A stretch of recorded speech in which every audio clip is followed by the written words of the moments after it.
This story follows a classic transmigration plot, the kind where a game developer suddenly finds himself reincarnated as the villain of the very game he created with his own hands. But before diving into the madness, let's rewind a bit and get some background on both the game and the poor bastard whose fate is about to take a very twisted turn. It's the middle of the night, and Kim Woo-jin is finally wrapping up a bug that's been haunting him for weeks. He just finished fine-tuning the game route of a side character, Dekulin von Grahan Yukline. Now, Dekulin isn't just any NPC, he's an intermediate boss, a named villain. And, of course, Woo-jin had to make sure that no matter which path the player took, Dekulin's death was absolutely inevitable. After grinding his ass off to get everything perfect, he's about ready to call it a night. That's when his ex walks in. Now, here's the fun part. Not only is she his ex, but she also happens to be the team leader of the development team. Their relationship had its moments, but over time, things fell apart. Woo-jin was a lazy-ass procrastinator, while she was a workaholic who lived and breathed ambition. Sure, she did push him to be a better person, but in the end, it wasn't enough. 6 months later, he found out she had moved on. Anyway, she casually strolls in, takes one look at the Dekulin on the screen, and drops an absolute bomb. Turns out Dekulin's character design was based on Woo-jin himself. His traits, his skills, even his god-awful personality. Everything matched him. Before he can even process that piece of information, she notices her new boyfriend waiting outside and leaves without another word. Now, it's almost 2 a.m., and Woo-jin is still obsessively testing Dekulin, making sure every little detail is perfect. But he doesn't like this whole Dekulin is supposed to be him thing. Because, let's be honest, Dekulin is a total bastard, a so-called magical genius from childhood, put on a pedestal for his potential, but in reality, just another mediocre noble drowning in arrogance. His personality is so damn twisted that calling him human would be generous. In the game, he's supposed to get stronger over time, but no matter what, he remains the one character everyone loves to hate. Feeling a little mischievous,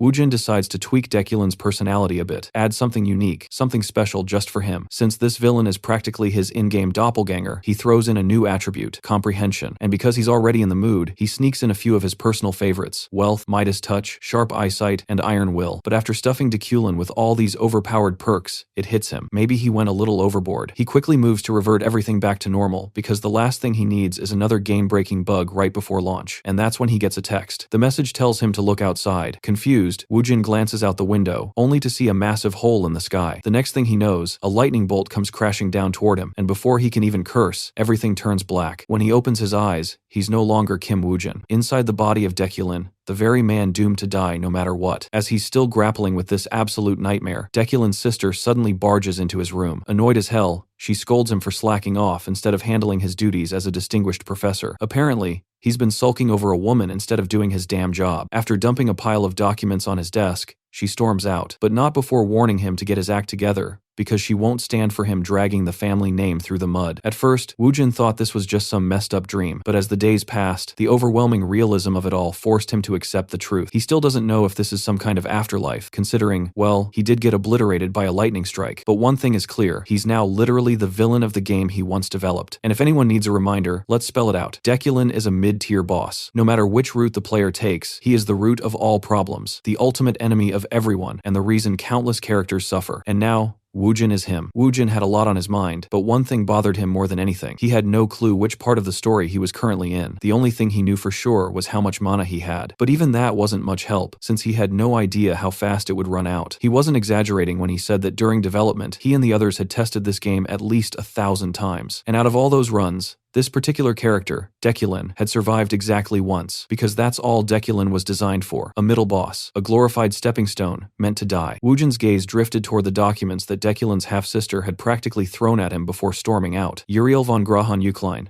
the current head of House Yukline, a position Dekulin himself should have held, if not for, well, whatever mess his past self had gotten into. And as if things weren't complicated enough, it seemed Dekulin and Uriel didn't share the usual warm sibling bond. Fantastic. On top of that, Dekulin apparently had a fiancée, Julie. Given how Uriel spat out her name with such disdain, Woo-jin could already tell something nasty had gone down between them. He flipped through the documents and found something even better, a contract. Turns out he was already signed up as a professor at the Imperial University, responsible for teaching basic magic and mana control. And just like that, his fate was sealed. It didn't matter that he had zero teaching experience. Skipping out wasn't an option. At the very least, it gave him an excuse to step outside and gather intel on his current situation. Before he could process everything, a system notification blinked in front of him, listing his primary survival goal, become necessary to the game. His first side quest was to deliver a lecture at the university. If completed, he'd earn 0.5 store currency. Not much, but crucial for survival. He also recalled certain routes where Dekulin ended up dead thanks to Uriel's actions. Yeah, avoiding that sounded like a good plan. With a sigh, he got up, ready to tackle this new mission. The only problem, he had no idea what he was supposed to lecture about. But then again, that wasn't an issue. He had the comprehension skill, the one attribute he had added before being unceremoniously dropped into this world. As long as he had a bit of mana, he could understand literally anything. As he changed into something more formal, Woojin couldn't help but notice how different this place was from his old life. Yet, despite never having lived as Dekulin before, everything felt disturbingly natural. The tailored clothes, the aristocratic air, it should have been suffocating. But instead,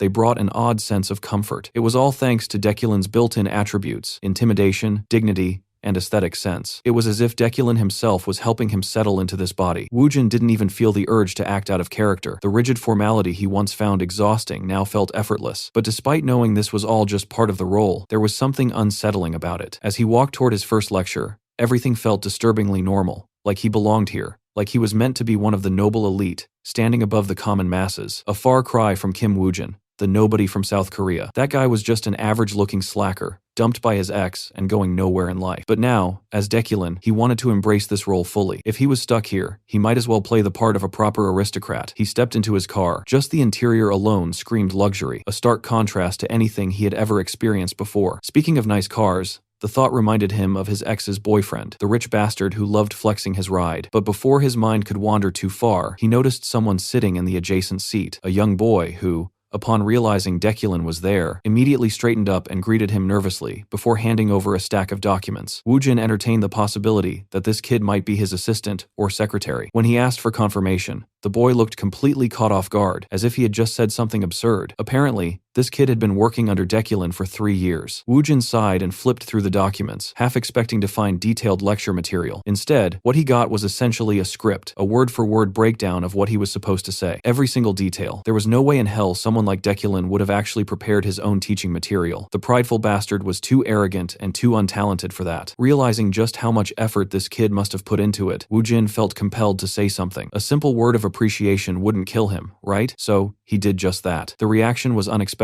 The boy practically froze in shock, eyes wide like he had just seen a ghost. Even the driver stiffened, as if the world had just flipped upside down. Apparently, Dekulin saying something nice was unheard of, and then, Woojin felt it. A sharp, sickening sensation hit him like a punch to the gut. It was as if his entire body rejected the act of kindness outright. The sheer absurdity of it made him pause. Was this body actually punishing him for complimenting someone? What kind of absolute bastard was Dekulin? Thinking back, he had felt this same nauseating sensation when he left the manor earlier. It was almost like Dekulin's consciousness was clawing at him, trying to take back control. After a short journey, they finally arrived at the Imperial University, a place teeming with life and buzzing with eager students. Now that he was here, his next task was simple: find the designated lecture hall mentioned in the documents, Rodeo Hall. As soon as he reached the hall, it was clear that the students were already settled in, their eyes filled with anticipation. Strangely enough, they actually seemed excited for this lecture. Rumors had spread that Professor Dekulin was a master of spell interpretation, a talent that had once earned him the title of child prodigy at an early age. And then the moment arrived. Dekulin finally made his entrance, commanding the room's attention with nothing but his presence. He introduced himself in a steady, authoritative voice. Dekulin von Greyhan Eucline, head professor of the university's magic tower. With the formalities out of the way, the lecture began. As expected, the female students were absolutely smitten by him. With his sharp features, regal aura, and the sheer confidence he exuded, it was no surprise that they hung on to his every word. But among them sat one student who held none of the admiration the others did. To her, Dekulin wasn't a brilliant professor or a noble mage. He was nothing but a filthy thief, the man responsible for her father's downfall. Almost 3 years ago, her father, a dedicated scholar in spell interpretation, had taken his own life. He had poured years into his research, only for his thesis to be stolen from him. Broken and lost, he fell into despair, and ultimately, death became his only escape. The one who had taken everything from him, the so-called genius of spell interpretation, was none other than Dekulin. With her father gone, she lost everything. Their home, their land, everything that once belonged to her family was stripped away, leaving her with nothing. But she refused to let it end there. She had made a vow to take revenge, to tear down the man who had stolen her father's life's work. To do that, she fought her way into the Empire's Royal University, where Dekulin now stood as a professor. While the other students remained blissfully unaware of the truth, she was determined to expose him. She would prove that his so-called achievements were nothing but a stolen bluff. But taking him down wouldn't be easy. She had to be smart, meticulous, and so, for now, she waited. Meanwhile, Dekulin continued his lecture. He introduced the fundamentals of magic. He explained the 3 major attributes and 9 types of magic. Attributes were the very source of magic, while elements formed the materials that made up all things. The 9 types included summoning, destruction, support, enchantment, manipulation, ductility, bewitchment, and harmony. As he spoke, something unexpected happened. Woojin, the man now inhabiting Deculin's body, realized that this whole teaching thing was far easier than he'd expected. It was his first time standing in front of a class, and he wasn't even familiar with the theory of magic. Yet, even though he was simply reading from a prepared script, everything made perfect sense to him. Not only that, but Deculin's natural authority made the students hang on to his every word. Even the usual elitist nonsense, things like maintaining strict eye contact and controlling the room's atmosphere, felt effortless, like second nature. Maybe this version of Deculin truly had the makings of a great teacher. The lecture continued, delving deeper into the nature of mana. The way mana functioned depended on where it was stored in the body. Mages typically stored it in their heads, as it made spellcasting easier. Knights, on the other hand, stored mana in their hearts, allowing them to channel it through their blood vessels. Then there was the inner core, a method that combined both internal and external mana, making it the most universally effective storage system. In short, talent mattered, but hard work was just as crucial. If someone lacked natural ability, their only choice was to pick a path and focus everything on it. Ironically, Woojin couldn't help but reflect on how unimpressive Deculin's own mana capacity actually was. His current reserve sat at around 3,500. To put that into perspective, there are mages out there whose primary mana pools exceed 30,000. It was almost laughable that he was the one lecturing students on magic when, by all logic, he should be the one taking notes. With that, the lecture finally drew to a close. But there was one last line in the script he hesitated to say. He was certain that if this were the old Deculin, he would have completely ignored it. The line read, "If there are any students who have questions, feel free to ask." For a moment, silence filled the room. The students seemed completely absorbed in the lecture, leaving no room for doubts or confusion. Even Deculin himself felt relieved. No questions meant no unnecessary trouble. But just as he let his guard down, one student stood up. It was her, the one who despised him more than anything. She had something on her mind. Last night, an unusual spell had been discovered in the dormitories, something suspected to be the work of the devil itself. But before answering her question, Deculin's cold gaze locked onto her. He pointed out her lack of basic etiquette. She hadn't even introduced herself before speaking. If she couldn't follow simple classroom manners, then he saw no reason to acknowledge her question. Without another word, he turned to leave. It wasn't about etiquette. He simply didn't have the energy to deal with this right now. His comprehension skills alone consumed an absurd amount of mana, and at this moment, he was running on fumes. Just understanding the lecture script had drained 1,300 mana from him, and now, she expected him to analyze a spell he had never seen before. Yeah, that's not happening. Meanwhile, the students snickered under their breath, thoroughly entertained by the spectacle before them, watching her make a fool of herself. They assumed she had been trying to gain the professor's attention, only for it to backfire spectacularly. The poor girl, stung by the humiliation caused by Professor Deculin's sharp words, struggled to maintain her composure. Even so, she refused to back down, still holding on to the hope that he would give her a proper response. According to her, the magic tower was refusing to investigate the matter, brushing it off as nothing more than a baseless rumor. But if it was Professor Deculin, she was sure he could figure out what kind of magic was used. Taking matters into her own hands, she cast a spell right then and there, requesting Deculin to interpret it. With no choice but to respond, Deculin examined the spell, and in an instant, it drained around 1,700 mana. She revealed that several debutantes of the dormitory had been analyzing the same spell, yet despite their efforts, they had found absolutely no leads. This was why she had turned to him, hoping that at the very least, he would take a glance at it. Deculin declared that it was barrier magic. His sudden and unwavering response caught her completely off guard. He continued, elaborating that it was a bewitchment-type barrier spell, meaning that whoever cast it had the clear intention of trapping everyone inside the dormitory. With her question answered, Deculin wasted no time in dismissing her, telling her not to persist any further since the matter had already been resolved, and he left, leaving her standing there humiliated. The scene then shifted to the university's Magic Tower cafeteria, where that same girl was now stuffing her face without the slightest regard for table manners. Her name was Ephorine, and the only reason she had questioned Deculin in the first place was to expose his so-called spell interpretation skills as a complete fraud. Yet,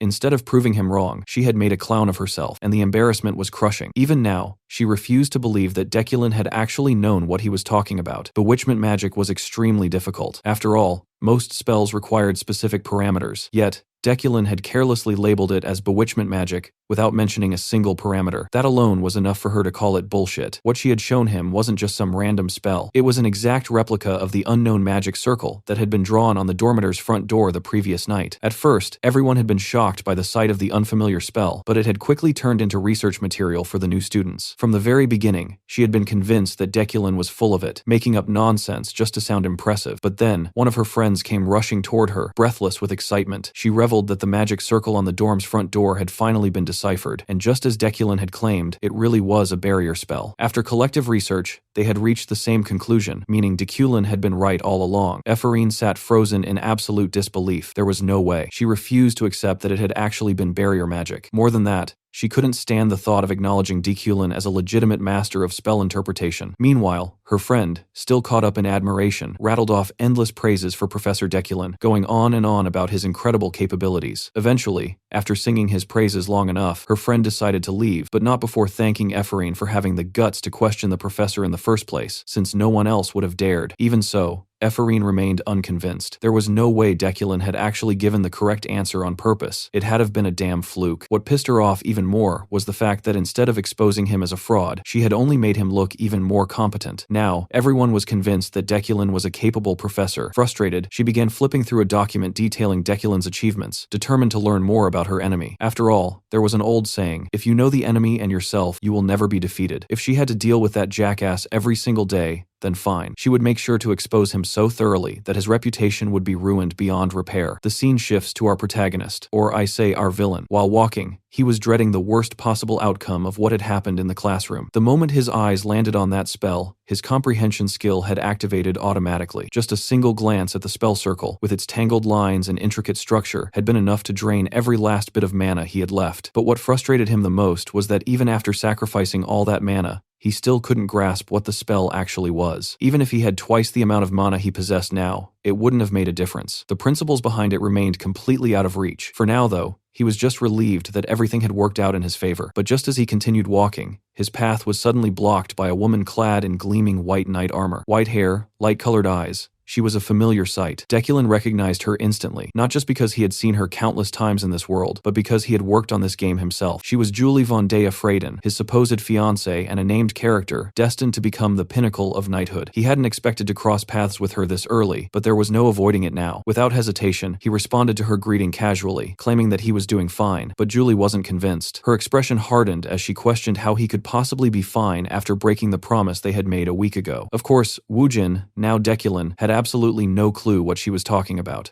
And since he had no intention of getting caught up in unnecessary drama this early, he decided to brush it off. With a composed demeanor, he attempted to walk past her, dismissing the supposed promise by saying he didn't recall making any such agreement. Julie, however, wasn't having it. She immediately stepped in front of him again, blocking his path. She wasn't going to let him run away like last time. Seeing the sheer determination in her stance, Deculin realized she wouldn't let him go without an answer. He tried again, repeating his claim that he had forgotten, this time using his recent fever as an excuse. He even asked her to remind him exactly what promise she was talking about. At that moment, the story flashed back to 1 week ago. Julie had made a vow to him. If he was truthful to himself, if he dropped his pretenses and arrogance and admitted his faults to everyone, then she would stand by his side no matter what, even if the world crumbled. Back in the present, Julie was on the verge of tears. Doubt flickered in her eyes as she wondered if she had placed her trust in the wrong person. With a sulking expression, she finally stepped aside, allowing him to leave. Deculin, however, didn't even spare her a second glance. He didn't ask what was wrong, didn't acknowledge her pain. He simply walked away, and that, of course, annoyed the hell out of Julie, though she kept her frustration to herself. Their engagement had never been about love. It was a union of convenience,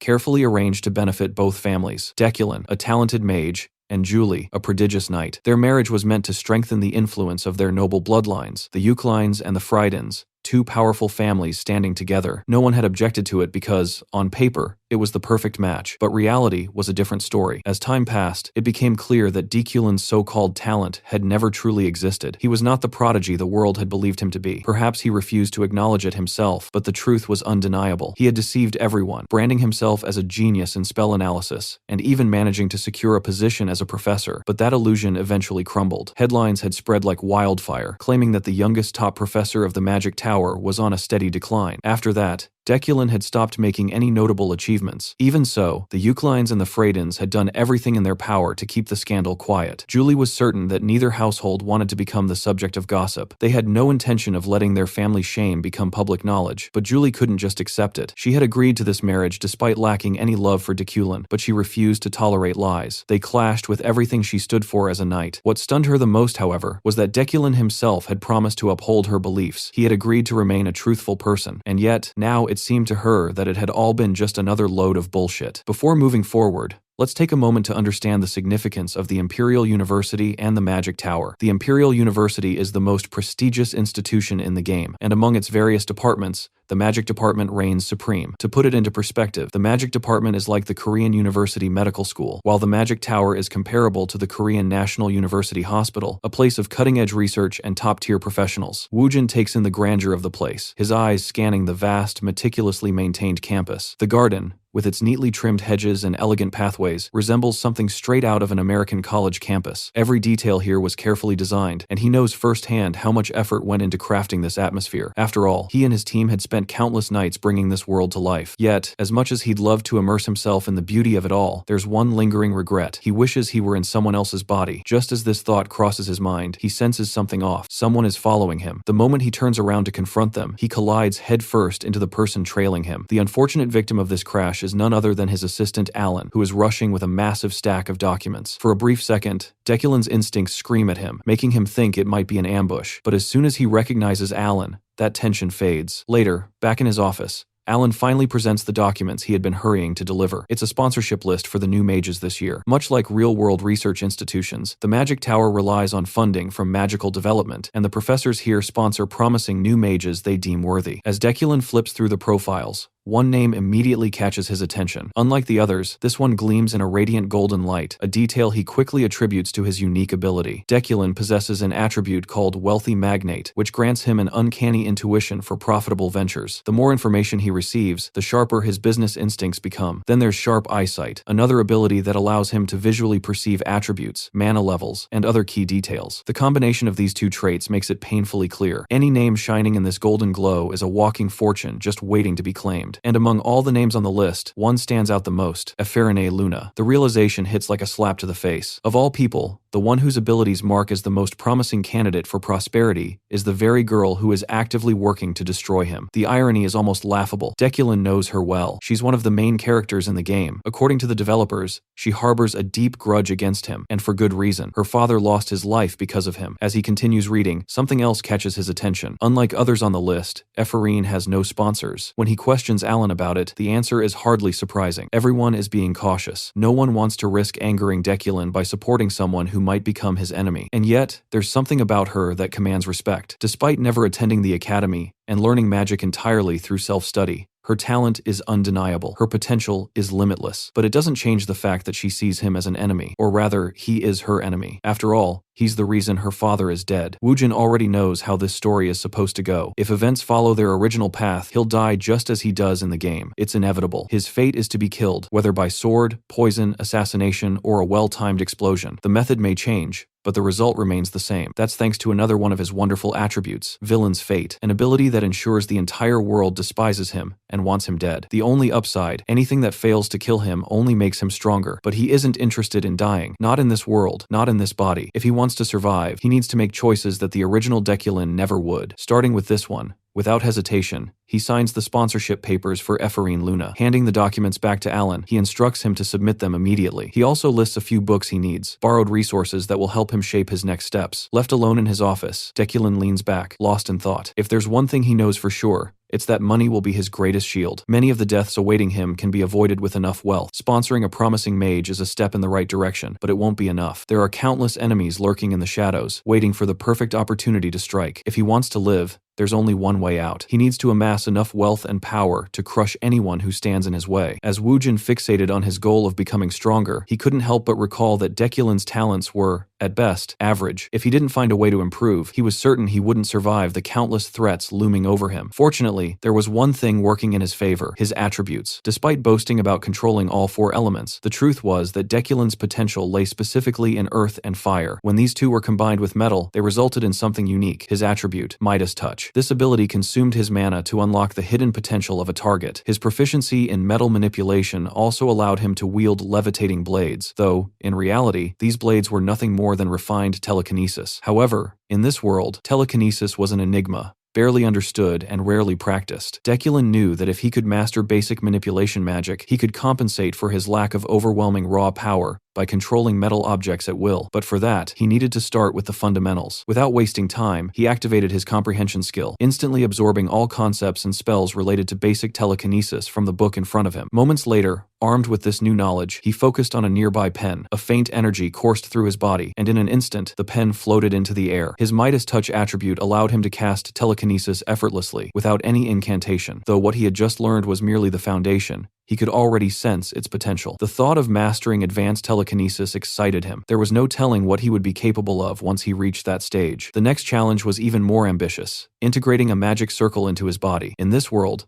magic circles grew stronger the larger they were. Deculin planned to push this concept to the extreme by engraving them all over his body. But first, he needed to understand his body on a deeper level. Using his comprehension skill, he focused not just on his brain, but on his heart, muscles, and even his inner core. Then the engraving process began. The moment the magic circle started etching itself onto his body, a searing pain erupted unlike anything he had ever experienced. It felt as if every bone was shattering, every muscle being ripped apart from the inside. But despite the agony, Deculin didn't waver. Not a single groan escaped his lips. He endured it all with the grace expected of a noble. And yet, when the process finally ended, he was met with failure. His mana reserve was too low, barely at one point. The magic circle had only managed to engrave itself onto his shoulder, and at this rate, it would take 2 weeks to cover his entire body. Even so, he wasn't discouraged. This was only the beginning. A month passed after Deculin's seminar, and the long-awaited first day of lectures at the university's magic tower had finally arrived. In a remote training area, students gathered in anticipation, eager for their first lesson. A notice board nearby carried a simple message from the professor. Before the actual lessons begin, the students were expected to prove their abilities in an environment already rich with elemental energy. To everyone's surprise, the professor had simply left them to figure things out on their own. Murmurs of confusion spread through the crowd, but the one who was most annoyed by this situation was, without a doubt, Ephorine. Irritated, she muttered curses under her breath, questioning why the hell their professor would abandon them like this. Just as she was venting her frustration, a girl deliberately brushed past her, bumping into her shoulder. Already on edge, Ephorine turned sharply, ready to snap at whoever had the audacity to provoke her. But the moment she saw the girl's face, her anger twisted into pure shock. Standing before her was Sylvia von Josephine Isekai'd. For a moment, their eyes met, tension crackling in the air. But Sylvia, unfazed, simply walked past her as if she didn't even exist. As Ephorine focused on her task, her mind remained tangled in the encounter from earlier. She was certain the girl she had run into was from House Isekai'd. A decade ago, the Isekai'ds, fearing Ephorine's potential, had surrounded her family's manor with troops, threatening them into submission. And yet, here was Sylvia, acting as if she had no idea who Ephorine was. It made no sense. Lost in thought, she didn't immediately notice the shift in the atmosphere. The magic structure she had been carefully constructing wavered, its form destabilizing. A crushing pressure filled the air, a suffocating force that made her skin crawl. It was as if her mana was being sucked away, drawn towards something unnatural. Snapping her gaze toward the disturbance, she spotted Sylvia. The blonde had just conjured a massive structure, one so enormous that it dwarfed Ephorine's creation by 1,000-fold. Ephorine's irritation flared instantly. The sheer turbulence caused by Sylvia's magic had completely obliterated her own work. Fury bubbled inside her, but Sylvia, as always, remained completely unfazed, continuing her task as if Ephorine didn't even exist. That, more than anything, set her blood on fire. The arrogance, the audacity. Determined to force a reaction, Ephorine decided to poke the bear. She began throwing sharp jabs at Sylvia, belittling her strength, anything to get under her skin. After all, they were rivals. Sylvia had spent years threatening her, trying to crush her spirit and force her to step away from magic just so she could surpass her. And now, she was pretending not to even recognize her. Sylvia, still infuriatingly indifferent, finally responded. She claimed not to remember Ephorine at all, but admitted she had heard of a certain imprudent, negligent noble who had died. The moment those words left her mouth, the world around Ephorine blurred.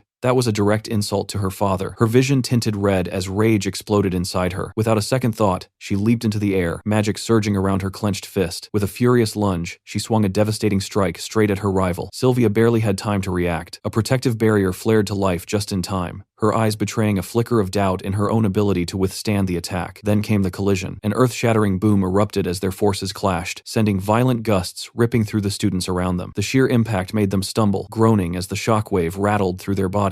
As the dust settled, Ephorine stood victorious, her left hand gripping Sylvia's head, her voice roaring with fury. How dare she insult her father? The sheer audacity made her sick. But as her rage boiled over, something in the distance caught her eye. A strange, mystical dark light had begun to form at the exact spot where their mana had collided, and then, the screaming started. The students panicked as the space around them distorted, warping unnaturally. Ephorine's breath hitched. It's a void. The collision had ruptured space itself, and now it was devouring everything in its path. The panic escalated as realization sank in. If that thing exploded, metal fragments would tear through them like shrapnel. It would be a massacre. Gritting her teeth, Ephorine threw everything she had into containing the magic, her body straining under the pressure. But then, silence. The crushing weight vanished in an instant. It was as if the void had simply stopped. Ephorine forced her eyes open, only to see a towering figure standing before them. It was their professor, Deculin. The mere sight of him was enough to freeze everyone in place. But what truly left them speechless was what he had just done. With effortless precision, Deculin had halted the fragments using ice magic in the blink of an eye. And as if that weren't enough, he then displayed a masterful use of telekinesis, controlling the ice shards with mesmerizing elegance. The scene was breathtaking, a reminder of the true beauty of magic. Even Ephorine, as skilled as she was, couldn't help but feel captivated by the sheer brilliance of it. With the crisis neutralized,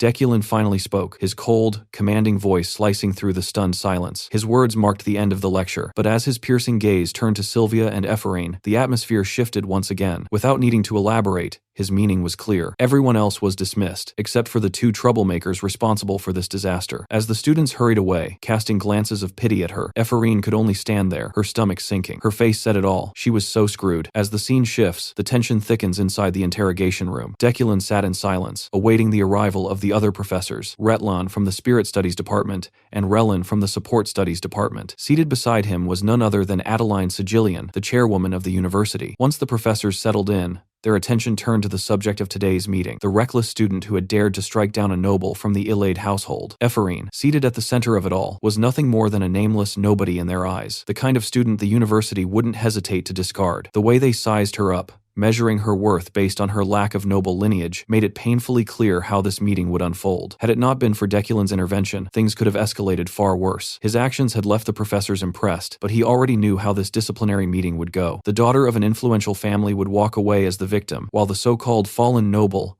Ephorine, a mere commoner, would be labeled the villain. It was a script already written, one Deculin had no intention of letting play out so easily. There was something about Ephorine that drew his attention from the very start. Scarlet energy leaked from her as if she carried some kind of curse. To someone like him, someone who bore the fate of a villain, it was as clear as day. That energy was a sign of trouble, a mark that the world itself wanted him dead, and if he didn't do something to shift the outcome now, that same fate would only inch him closer to his own downfall. The official hearing began, with Relin being the first to lash out. His voice was sharp as he reprimanded Ephorine for her reckless behavior, scolding her for endangering students and engaging in senseless conflict. If not for Deculin's interference, the situation could have spiraled out of control. Ephorine, dejected yet resolute, refused to speak of her reasons. Her silence came across as defiance, an outright insult to the professors presiding over the meeting. But in truth, all she cared about was keeping her true motives hidden, especially from the man she intended to bring down. Sylvia's taunts from before echoed in her mind. But no matter what, she couldn't risk exposing her goal in front of her target. Her refusal to explain only fueled the fire. Relin, unwilling to let it slide, sneered as he questioned whether she had some kind of inferiority complex, drilling into her the obvious gap between nobles and commoners. As if to rub salt in the wound, Sylvia was asked to speak next. Calm and composed, the blonde girl downplayed the situation, claiming responsibility for accidentally destroying Ephorine's work and brushing the whole ordeal off as a misunderstanding. In an instant, she had positioned herself as the innocent party, making Ephorine's actions appear even more irrational. The professors wasted no time grilling her further, throwing accusations of anger issues her way. Relin, taking it a step further, outright suggested expelling her. There was no point in keeping a student who lacked the composure to follow basic discipline. Alienated and alone, Ephorine sat in silence. Not a single word of support came her way. To the professors, she was already guilty. Every insult, every harsh reprimand was aimed solely at her, and the worst part, she couldn't even fight back. With her father gone, there was no one left in the world to stand by her side. She could only sit there helpless, as the weight of their judgment bore down on her. In her frustration, her gaze shifted toward Deculin. Somewhere in her heart, she pinned part of the blame on him. Not that it changed anything. At last, Adeline spoke, noting how the professors seemed to be in unanimous agreement. But before she could conclude the meeting, she turned to Deculin, asking for his opinion on the matter. That was when everything took an unexpected turn. Ephorine braced herself, fully expecting him to deliver the final blow that would seal her fate. Expulsion seemed inevitable, but to her absolute shock, Deculin turned the tables on Sylvia. His voice cut through the room as he pointed out that Sylvia wasn't blameless in the incident. The statement alone stunned both students into silence. Without hesitation, he pressed further, questioning why Sylvia, with all her so-called prestigious abilities, had done nothing to prevent the fight. Surely, someone from the esteemed Isekai'd household could have handled such a situation with ease. So, why had she let it escalate? Sylvia, caught completely off guard, lowered her head in shame. After a moment of hesitation, she confessed the truth. She had deliberately refused to block Ephorine's attack, hoping that the girl would land herself in trouble. The silver-haired girl looked like she was having a mental breakdown, unable to believe that Deculin, the very man she saw as an enemy, had just defended her. It made no sense. Why would he go out of his way to protect her? Relin, unwilling to let the argument slide, fired back, stating that Sylvia was still the victim, regardless of her role. The blame fell solely on Ephorine, but Deculin wasn't done yet. With his usual cold, unshaken demeanor, he countered that the real failure here was his own. If his lectures were so unimportant that they could be conducted without his presence, then perhaps he should take responsibility instead. That statement left Relin completely flustered, the old fart scrambling to come up with a rebuttal. Meanwhile, Ephorine sat there struggling to process the absurdity of the situation. Deculin had just steamrolled another professor, all to protect her. It was ridiculous.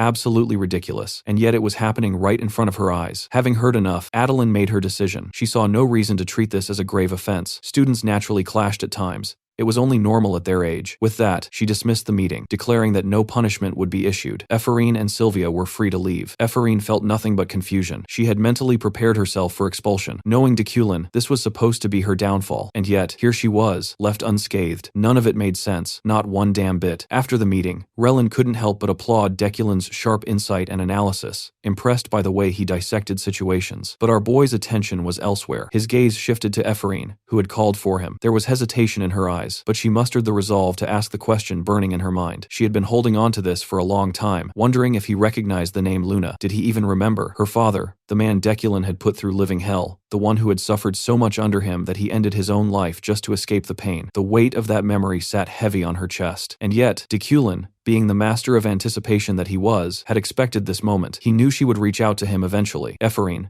determined to get her answer, studied him closely. Would he twist the verdict of the meeting just to protect himself? Would he dodge the question? Or worse, what if he didn't even remember mistreating her father? That thought alone made her stomach churn. If he had truly forgotten, that would make everything even more unbearable. But Deculin's response took her by surprise. Without a hint of hesitation, he told her that dwelling on the past would only hinder her growth, that she shouldn't burden herself with old wounds. And just like that, he turned and walked away, leaving Ephorine standing there stunned. Yet, in that moment, something clicked. He had to know about her father because, if he didn't, he wouldn't have gone out of his way to help her. Did he feel guilty? Was this his way of making amends? She couldn't tell. But if his help was some form of pity, then fine. That was enough for her. At the very least, the scumbag professor hadn't completely erased his sins from memory, and as long as that was the case, she could live with it. With that, the conclusion of Ephorine's case was settled, resulting in an unexpected addition of 2 points to Deculin's death prevention. In the next scene, Sylvia explains the entire situation to her father, Giltheon, the head of the Isekai'd family and an Esper mage. Giltheon firmly believes that the talented Ephorine Luna lost her opportunity to flourish as a mage nearly 10 years ago during the aptitude examination. That examination was also the first time Sylvia and Ephorine had ever met. During the test, the manometer reacted so violently in their presence that it predicted both girls possessed immeasurable talent and the potential to become future archmages. At the time, however, neither of them understood the significance of what they were hearing. They simply stared at each other blankly, unable to comprehend the flood of words and expectations being placed upon them. To put things into perspective, archmages are beings so powerful that even emperors cannot threaten them. Only a select handful ever reach that level, and those who do have their names permanently etched into history. Tradition states that every era produces 3 archmages, regardless of specialty, and that rule has never changed. Interestingly, aside from Demirkan, 2 archmage positions remain vacant in the current era. Adeline is already considered a candidate for one of those positions, leaving only a single seat available. It was at that moment that the Isekai'd and Luna families became rivals, standing on opposite sides, both competing for the final position. Naturally,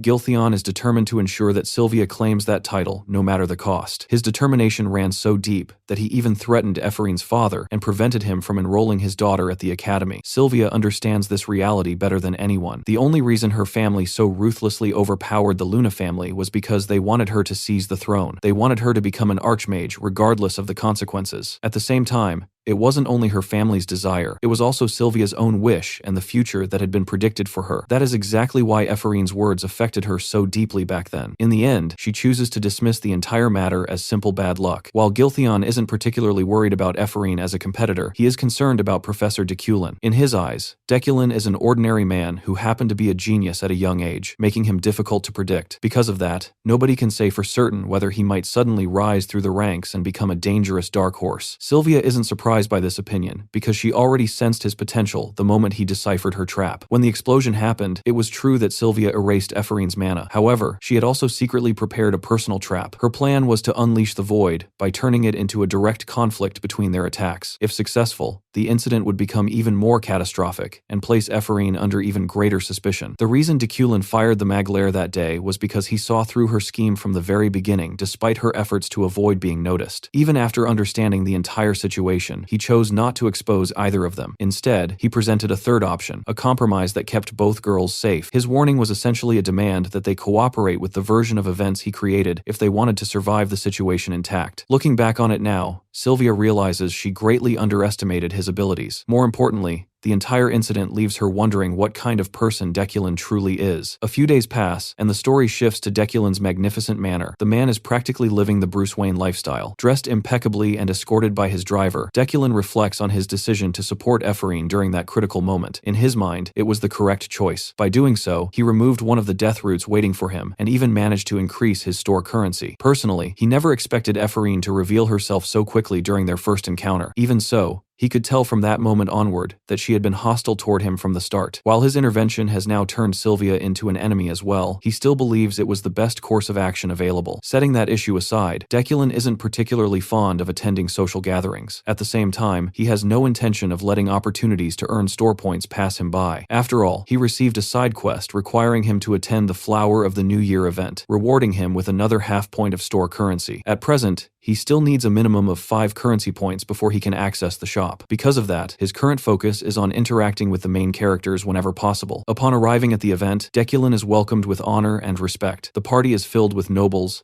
extravagant displays of wealth, and plenty of expensive laughter. As he surveys the crowd, he notices several named characters he could potentially interact with. Among them, one stands out more than anyone else. It's Ihelm, a character personally designed by Kim Woojin within the game. Seeing him makes Deculin feel that attending the event was worthwhile after all. Unfortunately, before he can do much else, an elderly noble suddenly notices him and loudly expresses how honored he is to meet the esteemed Professor Deculin. The announcement immediately draws attention from every direction as countless eyes shift toward him. In an instant, the gathering erupts with excitement over his presence. Any calm confidence Deculin had before arriving is completely shattered. While dealing with the commotion, he overhears someone mentioning Sir Ganesha. The moment he hears her name, his focus changes. Knowing just how important Ganesha is, he understands that missing an opportunity to interact with her would be a serious mistake. He carefully scans the crowd searching for her, but she is nowhere to be found. What he doesn't realize is that the intimidating adventurer is actually standing behind him. At this point in the story, Ganesha is the 5th strongest character introduced so far. Eventually, Deculin spots her standing on an upper floor, the scarlet-haired woman quietly observing everything below. Seeing her at last, he immediately quickens his pace to approach her. Unfortunately, before he can reach Ganesha, Ihelm appears and begins speaking to him at the worst possible moment. Ihelm serves as an exclusive mage of the royal palace and holds the rank of monarch, making him Deculin's equal in status. The moment they begin talking, Ihelm starts provoking him. He acts surprised that the great Professor Deculin still remembers his name before steering the conversation toward Deculin's research. Almost immediately, he brings up several unpleasant rumors. According to him, Deculin's research has stagnated over the last 3 years, causing many people to question whether his abilities and talent are truly as exceptional as everyone believes. The man isn't whispering behind his back either. He's saying all of this directly to his face. The hostility stems from their shared past. Ihelm and Deculin attended university together and were once quite close. However, after Deculin secured the position of head professor, Ihelm's jealousy gradually transformed into resentment and hostility. The original Deculin would likely have been irritated by such blatant provocation, but our Deculin remains completely calm. He refuses to react impulsively and sees no reason to argue. As far as he's concerned, the rumors are simply stating the truth. Then his attention suddenly shifts elsewhere. To his shock, Ganesha is gone. The one goal he wanted to accomplish at the event has been ruined, because of this non-stop loudmouth who continues talking endlessly. Finally losing patience, Dekulin walks right past Ihelm and mutters an insult, calling him a piece of rotten cheese. The remark catches Ihelm completely off guard and leaves him bewildered. Dekulin refuses to waste another second on the conversation and immediately resumes searching for Ganesha, worried that she might leave before he gets the chance to properly meet her. At this point, his entire plan is falling apart. His sudden disappearance also leaves many guests wondering where he went. Deep down, Dekulin would have loved to do far more than insult rotten cheese, but the crowd around them limited how far he could go. Then, completely unexpectedly, someone calls his name. To his surprise, it's Ganesha standing right beside him. Curious, she asks whether he had been searching for her. While Dekulin technically stumbled across her after escaping the swarm of idiots attending the gathering, her reaction makes him wonder whether the two of them have met before. When he awkwardly claims that he merely got lost, the scarlet-haired adventurer lets out a chuckle. She immediately sees through the lie and knows he was looking for her. Ganesha then apologizes for causing trouble during their previous mission and asks him to let the matter go. With that brief exchange, it becomes clear that the two already share a history through earlier commissions. The adventurer apologizes once more for failing to recruit a talented child under his wing. It's because of her personal attachment that she ruined the mission, refusing to hand the child over to him. Now, of course, our boy is curious about the context of this discussion, and he's gained an understanding of Dekulin's decisions. He was going to use a talented child to do the research in his place and maintain his name. Curiously, Ganesha asks a question. She sensitively asks how long he's going to keep up the facade and remain the way he is. Her careful choice of words puts him into contemplation. It's true that before possessing Dekulin's body, he maintained character and acted violently, gaining many enemies and losing trust with the people in his life, even going as far as hurting others for his personal fame. But now, the current Dekulin has come to a decision, confessing that he's going to live a different life. Intrigued, Ganesha is surprised. She was fully expecting him to lash out and attack her for that statement. Of course, since she was brash and acted on her own during the mission, Kim Woojin, who is possessing Dekulin's body, is rather surprised that this bold professor would go as far as to attempt attacking one of the strongest people around at the time. It goes to show the villain's reckless demeanor. While he doesn't know much about the original Dekulin's past relationship with Ganesha, he knows for a fact that this woman could easily annihilate him with no effort at all. Two of her most prominent attributes are invincible body and master of martial arts. You can only expect her to go batshit crazy after having those stats. She's one of the few adventurers who has reached the height of her physical stats.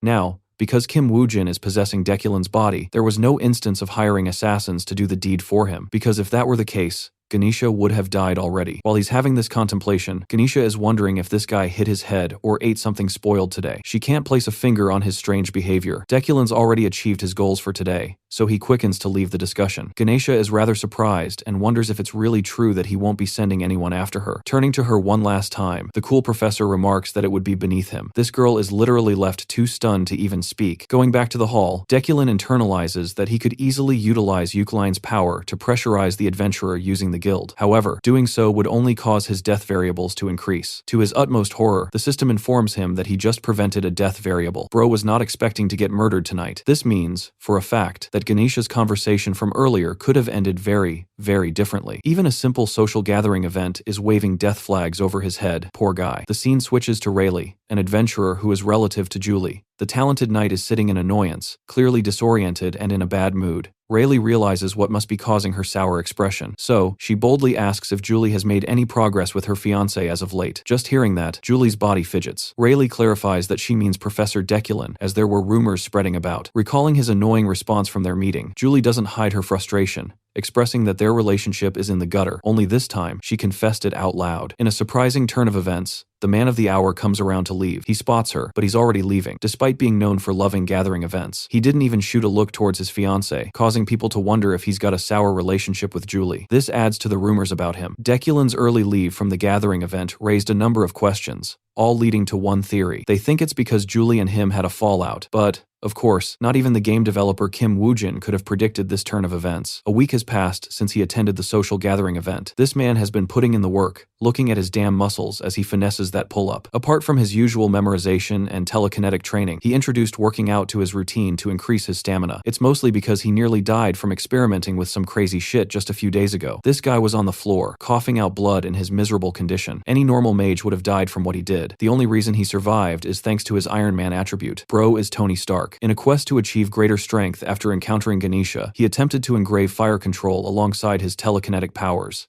This would aid his metal manipulation overall. He wanted to upgrade his core magic for his telekinetic ability, cutting off the time needed to learn additional magic. However, This method was extremely reckless, even for him, and it was only after experiencing the incredible strain on his body that he felt the need to dedicate some time to training. That's how he came to develop a workout routine. By the end of his routine, this guy is looking like David Lade with his aesthetics. With his morning workout wrapped up, it's time to go to class. The scene then shifts to Professor Deculin's office, where Alan arrives carrying a message from the Magic Tower. The sender is someone of considerable rank, making the contents important enough that Deculin immediately opens it. As he reads through the letter, he learns that an audit hearing regarding his research will take place in 6 months. For now, they only require him to prepare and submit the necessary documents before the hearing begins. Naturally, this is a massive headache for him because it means his research is being questioned due to its long delay. The situation is especially dangerous because Deculin's role has always been tied to his position as head professor within the game. Maintaining that title is absolutely critical. The moment he loses his status as a professor is the moment his hopes of ever returning home disappear for good. With that in mind, he decides to search his laboratory for anything that might help him salvage the situation. Upon entering the laboratory, Deculin is greeted by complete chaos. The place looks as though it had been hit by a disaster. Everything is scattered everywhere, and the room has clearly been neglected for a very long time. In fact, if Deculin had actually been using the laboratory regularly, there is no way he would have allowed it to fall into such a horrible state. While examining the mess, one particularly filthy area immediately catches his attention because it seems strangely out of place. It almost looks as if someone deliberately hid something there. Whether that's true or not, Deculin decides it's worth investigating. Thanks to his telekinetic magic, he doesn't have to dig through the trash with his own hands. As he moves the debris aside, he discovers a book and opens it. It quickly becomes apparent that the original Deculin encrypted his life's work to prevent anyone from stealing it. Fortunately, that obstacle means very little to him. Using his comprehension skill, he easily bypasses the encryption. The moment he does, a brilliant golden light bursts forth, hinting at just how important the research inside truly is. Thanks to his attributes, wealthy magnate and sharp eyesight, Deculin can immediately tell that the book contains something extremely valuable. However, the research itself is far from complete. Numerous pages have been torn out, while other sections remain unfinished. Even with those flaws, the book continues to shine brilliantly, further proving the significance of the work hidden within it. While searching through the laboratory, Deculin comes across something even more surprising, a pendant containing a picture of Ephorine Luna and her father. That single discovery allows him to piece together the relationship between them. It turns out Ephorine's father once worked under Deculin as a researcher. Suddenly, everything starts making sense. The reason the Luna family despises Professor Deculin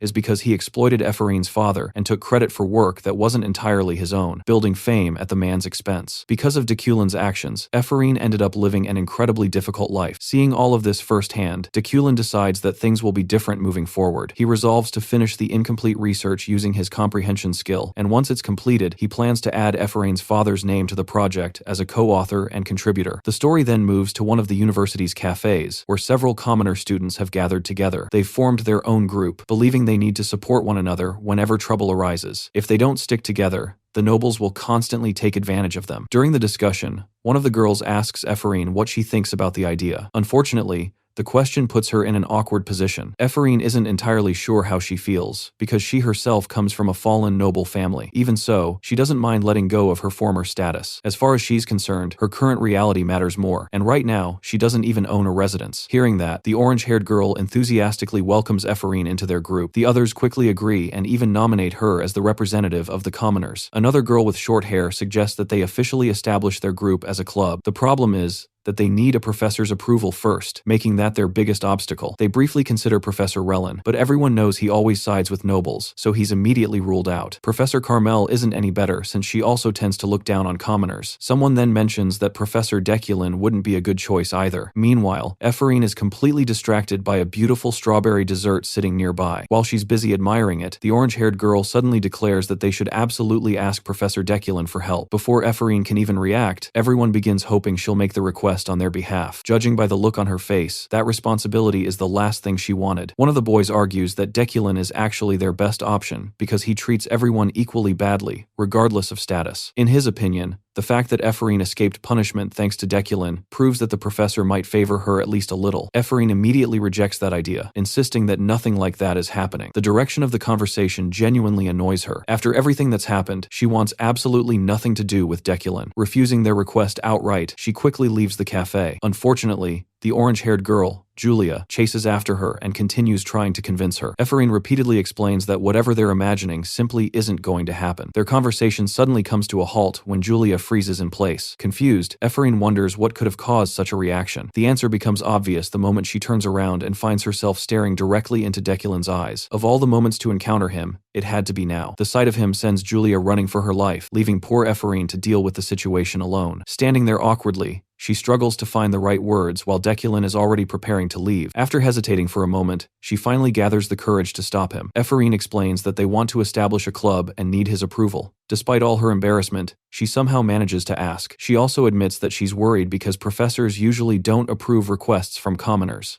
Still, while Julia's approach was ridiculous, her suggestion wasn't entirely wrong. Ephraim believes they might as well try and see what happens. To her complete shock, Deculin accepts the request without any trouble. He signs the paper immediately, and even asks for a detailed proposal to be delivered to his office later. Ephraim can only stare at the document in disbelief after he hands it back. She genuinely can't understand how his personality works. Moments later, Julia comes running back, thrilled that Ephraim successfully obtained the signature. Meanwhile, Ephraim remains completely puzzled. No matter how much she thinks about it, she can't understand why Deculin keeps treating her so kindly for seemingly no reason at all. Fast forwarding to the next lecture, Deculin is teaching the students about elements, the very building blocks of magic itself. According to him, a surprising number of mages still fail to understand the difference between categorical elements and pure elements. While he continues his lesson, Ephraim's attention drifts elsewhere. She can't stop thinking about Deculin and the strange way he's been treating her lately. She wonders whether his actions are motivated by guilt, sympathy, or something else entirely. In her eyes, this is still the man who drove her father to his grave. No matter how many kind gestures he shows, they all feel artificial to her. Ephraim believes that if Deculin truly feels responsible for what happened, then he should stop hiding behind good deeds and publicly reveal the truth. Seeing her visibly irritated and distracted, Julia asks whether she's feeling okay. The question pulls Ephraim out of her thoughts. Julia assumes she's upset because of the students sitting across from them. At first, Ephraim doesn't understand what she means, but she quickly realizes Julia is referring to Sylvia and the nobles. Ever since the incident with Sylvia, she has practically become an enemy of every noble family. Even so, Ephraim tells Julia not to worry because she would rather focus on the lecture. As the lesson continues, Deculin begins explaining the importance of magic circles. He carefully demonstrates how adding different strokes to a magic circle can alter the outcome of a spell. Building on that foundation, he introduces the main concept of the day, something he calls flowing fire. Ephraim gradually realizes that the current lectures feel completely different from what Deculin used to teach. In the past, his classes were little more than showcases of his talent and authority as a professor. However, the lectures now being conducted by Kim Woojin through Deculin's body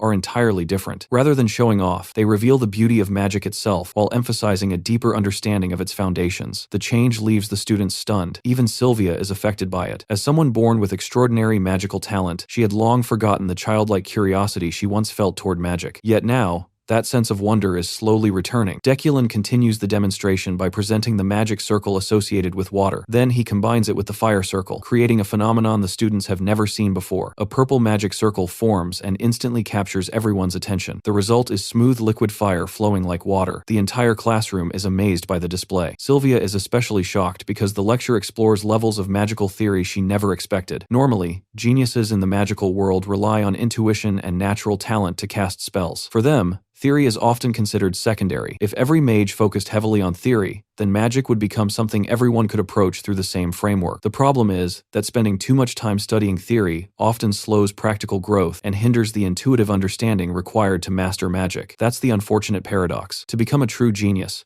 one usually needs exceptional intuition, yet even the greatest prodigies struggle to explain where that intuition comes from. That's why it feels so strange to see a famous genius like Deculin, especially one surrounded by countless rumors, dedicating so much effort to teaching theory-based classes. By the time the lecture ends, Ephraim's impression of Deculin has shifted once again. She never expected him to be such a skilled teacher. In fact, she found herself completely absorbed in the lesson from beginning to end. Her thoughts are interrupted when she hears a flood of insults coming from outside the classroom. She immediately assumes it's the nobles looking for another opportunity to harass her. Ever since her conflict with Sylvia, things have only gotten worse. However, her attention is suddenly drawn to an envelope that has been slipped beneath the door. Inside is a sponsorship certificate. Naturally, her first reaction is disbelief. Considering that everyone from House Alade despises her, there's no way she could have received a sponsorship. Even so, she decides to keep the document because she can at least include it in a report later. With that in mind, she heads to the Magical Administration office to verify it. To her complete shock, the certificate turns out to be entirely legitimate. The moment the receptionist confirms the authenticity of the seal, Ephraim practically jolts in place. Her face immediately lights up with joy. She tries to hold herself together, but she can't contain her excitement. At one point, she even tugs at her own face, wondering whether she's trapped inside some bizarre dream. The more the reality sinks in, the more absurd the situation feels.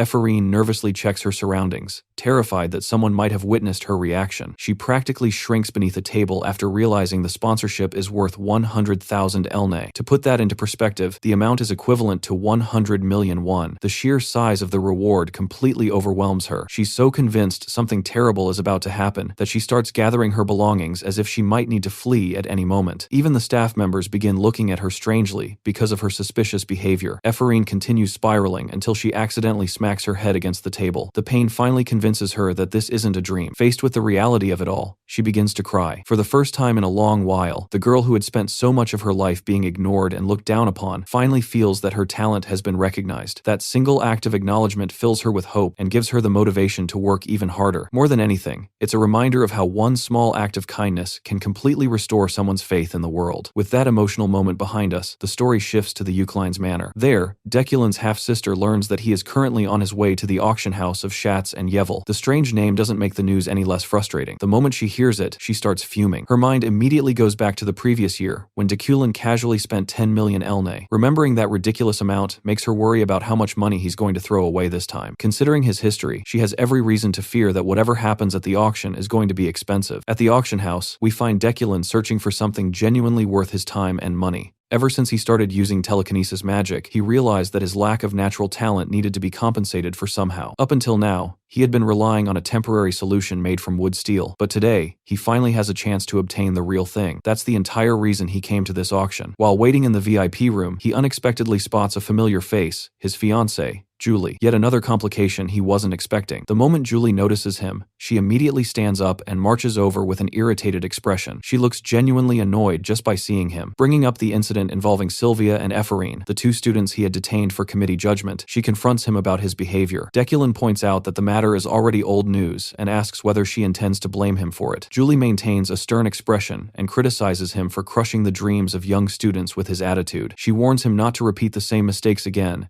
and finishes by saying it's the last piece of advice she'll ever give him. The implication is obvious. She's practically announcing the end of their relationship. Deculin calmly processes her words and immediately understands that she wants to break off their engagement. Surprisingly, he doesn't mind at all. Despite Julie's beauty, he has no interest in marrying someone over a meaningless obligation, especially not in a life that isn't even truly his own. On top of that, Julie is basically a walking collection of death flags. There are countless ways being connected to her could get him killed, and for all he knows, he could literally die on the day of their wedding. Rather than responding, he remains silent until she starts walking away. However, one thing still catches his attention. Julie isn't the type of person who attends auctions, so he can't help wondering why she's here. Deciding to tease her a little, he asks whether she really came all the way just to annoy him. The question instantly embarrasses her. She denies it and insists she came because she was looking for something. Deculin tells her to relax because she somehow managed to jump from 0 to 100 in the span of a few seconds. Julie leaves in a huff, visibly pouting. Oddly enough, Deculin finds the expressions somewhat cute. That realization immediately catches him off guard. A sudden emotion surges through him, making him wonder whether Kim Woojin is slowly being influenced by Deculin's original feelings. Up until now, he has managed to keep his own personality firmly in control. Before he can think further about it, an announcement rings throughout the auction house, informing everyone that the auction is about to begin. Deculin quickly dismisses the strange feeling and assumes it's merely a reaction from the body he inhabits. As the auction starts, the first item is revealed, a special vase crafted by a unique artisan from the East. The moment it appears, Deculin notices the same golden glow radiating from it that he previously saw surrounding his research materials. To him, that shining light is proof that the item possesses extraordinary value. The bidding begins, and after several offers from other participants, Deculin raises the price to 2.5 million elne. The item is immediately sold to him. The reason he buys it isn't because he likes vases, it's because he knows the object's actual value exceeds the money spent on it. Fortunately, money isn't a problem for him. The man is sitting on roughly 200 million elne in his account. The vase is only the beginning. Throughout the auction,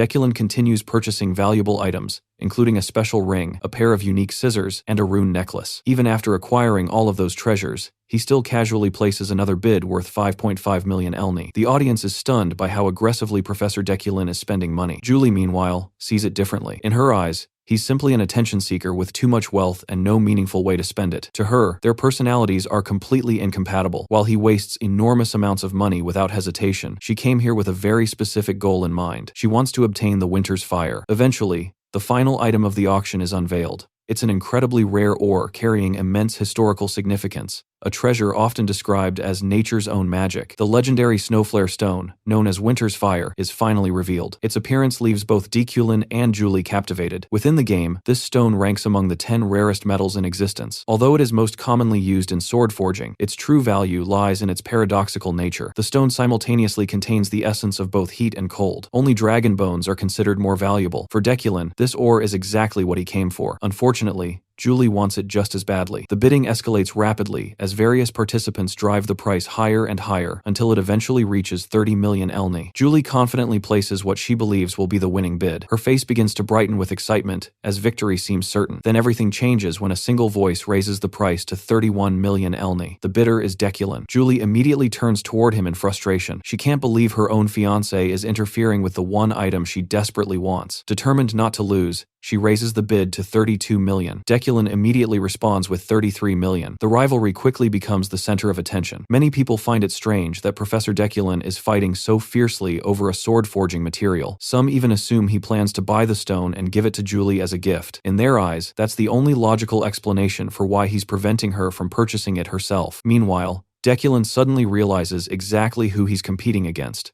The fact that Julie is bidding this aggressively confirms how important the Snowflare Stone is to her. If he wins, she'll probably resent him for the rest of her life. At the same time, he desperately wants the stone as well. This is the first time it has appeared in 3 years, and there's no guarantee another opportunity will come anytime soon. Even though he knows he's taking a major risk, Deculin decides he's willing to gamble. The bidding war intensifies as both sides continue pushing the price higher. Eventually, the number reaches an astonishing 42 million elne. At that point, the hammer falls, and the Snowflare Stone officially belongs to Professor Deculin. The crowd erupts into applause, treating the entire exchange like some legendary battle. In reality, it was just two incredibly wealthy people throwing absurd amounts of money at each other. Most spectators end up blaming Julie for being stubborn, because they still believe Deculin purchased the stone for her sake. Julie, on the other hand, is absolutely furious. Her blood is practically boiling. The situation reminds her of what happened the previous year. Back then, Deculin showered her with expensive gifts and jewelry during their engagement celebration. While everyone else viewed it as a grand romantic gesture, Julie remembers it as one of the worst days of her life. The Deculin of that time only wanted to flaunt his wealth and power, which made her despise him even more. Rather than feeling appreciated, she felt humiliated. Throughout all these years, there has only ever been one thing she truly wanted from Deculin, and it was the one thing he never gave her. And no, you perverted gremlins, I know what you're thinking, but that's not what it means. Eventually, she ruined her own engagement day by walking away, but the incident also wounded Deculin's pride. Despite her achievements and dignity as a knight, she ended up tied to a professor with a terrible reputation. Although the relationship helped her obtain the position of captain, it also exposed her to endless gossip and nasty rumors. Julie knows Deculin was responsible for spreading many of those rumors in the first place. As a result, her hatred for him only deepened, and that day cemented her belief that he was completely unworthy of her affection. Now, after losing the Snowflare Stone, she's experiencing those same feelings all over again. To her surprise, however, Deculin approaches her. Wearing an unusually gentle expression, he asks whether she had been trying to obtain the Snowflare Stone as well. Still consumed by anger, Julie assumes he's mocking her and prepares to argue. Instead, she hears something she never expected. Deculin apologizes. The simple words leave her frozen in place. For a moment, she genuinely struggles to process what she just heard. Deculin is not the kind of person who apologizes, yet he does exactly that before politely excusing himself and walking away. Julie is left standing there with countless thoughts racing through her mind, completely unable to understand why he apologized in the first place. As she continues on her way, still trying to make sense of everything, she encounters her majestic older sister, Josephine, who invites her to come along for a ride. The scene cuts back to Deculin, who fully understands why Julie was so furious after losing the Snowflare Stone. Looking back on everything that happened, he's actually surprised that no death variables were triggered despite taking away the one item she desperately wanted. The whole situation makes him think about Deculin's original personality and wonder what kind of actions eventually led Julie to kill him in one of the possible routes. Pushing those thoughts aside, he returns home and is greeted by the manor's maids. However, They seem unusually nervous about something. The moment they mention that Uriel has come to visit, Dekulin immediately freezes. Before he can even prepare himself, his half-sister suddenly appears behind him and starts confronting him about the absurd amount of money he spent at the auction. She's furious. In her eyes, that money should have been invested into mines and other profitable ventures, yet he casually burned through it at an auction house. Trying to calm the situation, Dekulin explains that the items he purchased will eventually generate profits far beyond what he spent. Unfortunately, that explanation only makes things worse. Uriel is already convinced he's treating her like a disposable servant whose sole purpose is cleaning up after his mistakes. Even Dekulin can tell he's standing on dangerous ground. His sister is practically in tears as she vents about constantly having to deal with the consequences of his reckless behavior. Uriel continues unloading years of frustration. She reminds him of the family's financial struggles and everything she has done to keep their estate afloat. While she worked tirelessly to support the family, he went and spent an outrageous amount of money without a second thought. Her anger becomes so intense that even the atmosphere around her begins to change. A red aura starts radiating from her, while her voice grows colder and more serious. To her, Dekulin isn't just irresponsible, he's an asshole who gambled away money that rightfully belonged to the Eucline estate. At that exact moment, Dekulin's villain's fate attribute activates. The ability only reacts when genuine danger is nearby, meaning he's dangerously close to experiencing a death variable. At the same time, he notices a golden light hidden within Uriel's aura. That light tells him something important. If he mishandles this situation, he's probably dead. If he resolves it properly, however, he stands to gain significant rewards. It is essentially an opportunity disguised as a disaster. Knowing he has to act quickly, Dekulin tells Uriel not to worry. Unsurprisingly, this turns out to be possibly the worst response imaginable. She immediately explodes again, listing every hardship she endured and every sacrifice she made for the sake of her ungrateful brother. Dekulin's response only makes things stranger. He calmly tells her that she never needed to carry all those burdens alone. Naturally, that doesn't help. Uriel immediately points out that he's the reason those burdens existed in the first place. Ever since their parents died, the family's finances have steadily deteriorated because of his actions. On top of that, spending 150 million elne in a single day is no laughing matter. Realizing he needs something drastic to stop her, Dekulin suddenly makes a shocking declaration. He tells her he's willing to hand over the position of family head. The statement instantly stops her in her tracks. For a moment, she genuinely can't process what she just heard. Dekulin repeats himself and confirms that he means every word. Just seconds ago, Uriel looked ready to strangle him. Now she's completely flustered. She assumes he's joking around, while Dekulin thinks she's dragging the conversation out unnecessarily. To prove his sincerity, he even says he's willing to swear an oath if she refuses to believe him. That only shocks her further. Taking such an oath is dangerous, because breaking it could cost him his life. She can't understand where any of this is coming from, and even wonders whether he suffered a concussion on the way home. Dekulin doesn't particularly care whether she believes him or not. Eventually, Uriel accepts his offer, although she warns him that she'll personally bury him if he ever goes back on his word. With that threat hanging in the air, she immediately leaves to clean up the latest mess he created. Once Uriel is gone, Dekulin receives 2 points for eliminating a death variable. Letting out a relieved sigh, he realizes just how close that encounter was. Personally, he has no issue handing over the position of family head. If things continue progressing this smoothly, he believes his chances of eventually escaping this world are growing better and better. Just then,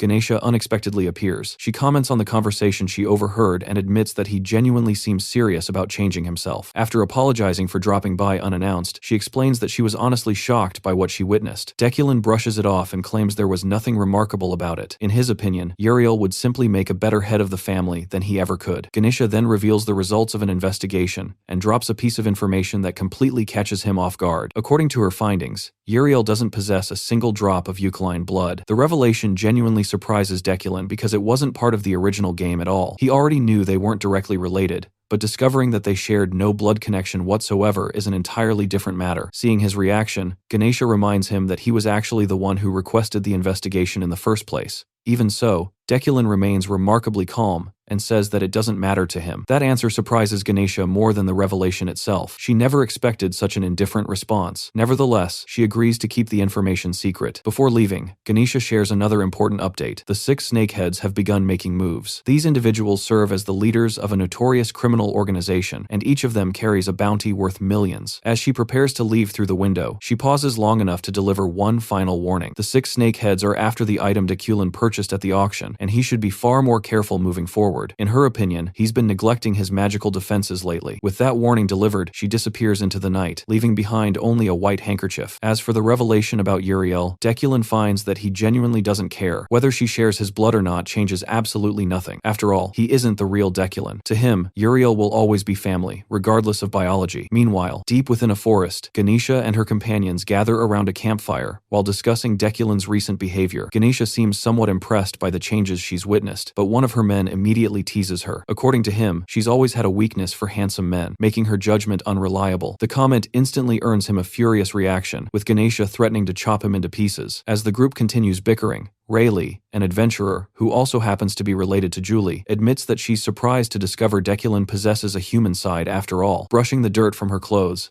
Ganesha agrees and confirms that he really has changed. Because of that, she tells everyone that they no longer need to search for a magic slave for him. She then orders the group to return and instructs them to keep everything they witnessed today completely secret. With that, the adventurers activate teleportation magic, and a brilliant flash of light carries them away into the night sky. The following day, inside the magic tower at Imperial University, Deculin spends some time browsing through the system store. While looking through the available options, he discovers a level 1 attribute capable of improving both mana quality and mana output. It immediately catches his attention because it's exactly the kind of upgrade he needs right now. Unfortunately, the attribute costs 10 store currency. Although he finally has access to the store itself, he doesn't actually possess enough currency to buy anything. The system only allows skills and attributes to be purchased using store currency, and that currency is restricted according to the store's level. To make matters worse, every time he gains access to a higher level, the price of everything doubles. Deculin understands that this isn't something he can afford to waste. He has been steadily incorporating training into his daily routine, but one major weakness still remains: his physical condition. If he wants to improve efficiently, he needs higher quality mana, which would allow him to train at a much greater level. At the moment, he's still short by 4 store currency. Realizing that he needs those points as quickly as possible, he begins thinking about ways to earn them. While considering his options, Alan arrives looking unusually worried. He hands Deculin the latest issue of Wizard Journal. As Deculin flips through the pages, he quickly notices a wanted notice featuring a man known as Lockhart, the infamous wizard killer. According to the report, the criminal has recently been spotted around the outskirts of the region. Deculin immediately recognizes the danger. The wizard killer is a notorious threat to mage players and has already begun appearing within the story. Even so, Deculin doesn't seem particularly alarmed. Since he isn't an ordinary mage, he doesn't view Lockhart the same way others do. In fact, he sees the situation as a potential opportunity to earn additional store currency. Deep down, he almost hopes their paths cross. Turning toward Alan, Deculin calmly reassures him that there is no reason to panic and instructs him to spend his time in the library instead. Then, completely out of nowhere, he asks Alan whether he would like to become an assistant professor. The unexpected offer leaves Alan absolutely speechless. He can barely believe what he's hearing. After all, Deculin has spent years criticizing his lack of talent, so receiving a recommendation from him feels impossible. As Alan begins firing off question after question, Deculin quickly shuts him down and tells him to be quiet. He then hands him a bangle bearing the Eucline emblem. The gesture overwhelms Alan, who immediately expresses his gratitude. Meanwhile, Deculin reflects on how valuable Alan's skills will be in the future. While Alan may not be exceptionally talented as a mage, he's extremely reliable when it comes to organizing paperwork, managing documents, and handling countless small tasks. Deculin has no intention of letting him leave. Many people abandoned him because of his cold personality and harsh attitude, but Alan remained loyal through everything and continued handling his responsibilities without complaint. Wanting to reward that loyalty, Deculin gives him a generous amount of money and suggests that he go enjoy a proper meal. With that taken care of, Deculin heads toward the staff-only library. His goal is to study Luna's research papers regarding the creation of pure elements. However, once he begins reading through the material, he quickly notices numerous flaws and mistakes. Naturally, he starts correcting them. At the same time, he's also searching for valuable grimoires related to manipulation magic that might prove useful. While moving through the aisles of the library, Deculin suddenly notices Sylvia browsing through the shelves. Her presence immediately catches his attention because she shouldn't be there in the first place. The room is reserved exclusively for faculty members. Roughly 10 minutes earlier, Sylvia had entered the executive reading room while searching for study materials. The librarian had initially refused to let her inside because students weren't permitted access. However, another professor stepped in and overruled the decision. Professor Rellin argued that Sylvia's status as the heir of House Elade and the current year's top rookie mage justified making an exception. Left with no real choice, the librarian reluctantly allowed her to enter. Sylvia's reason for being there had nothing to do with status, though. She has always been passionate about literature and languages. On this occasion, she was searching for a novel written in Ethanel, the language once spoken by the long-extinct fairies. Books written in that language are incredibly rare, which is precisely why she ventured into a place normally off-limits to students.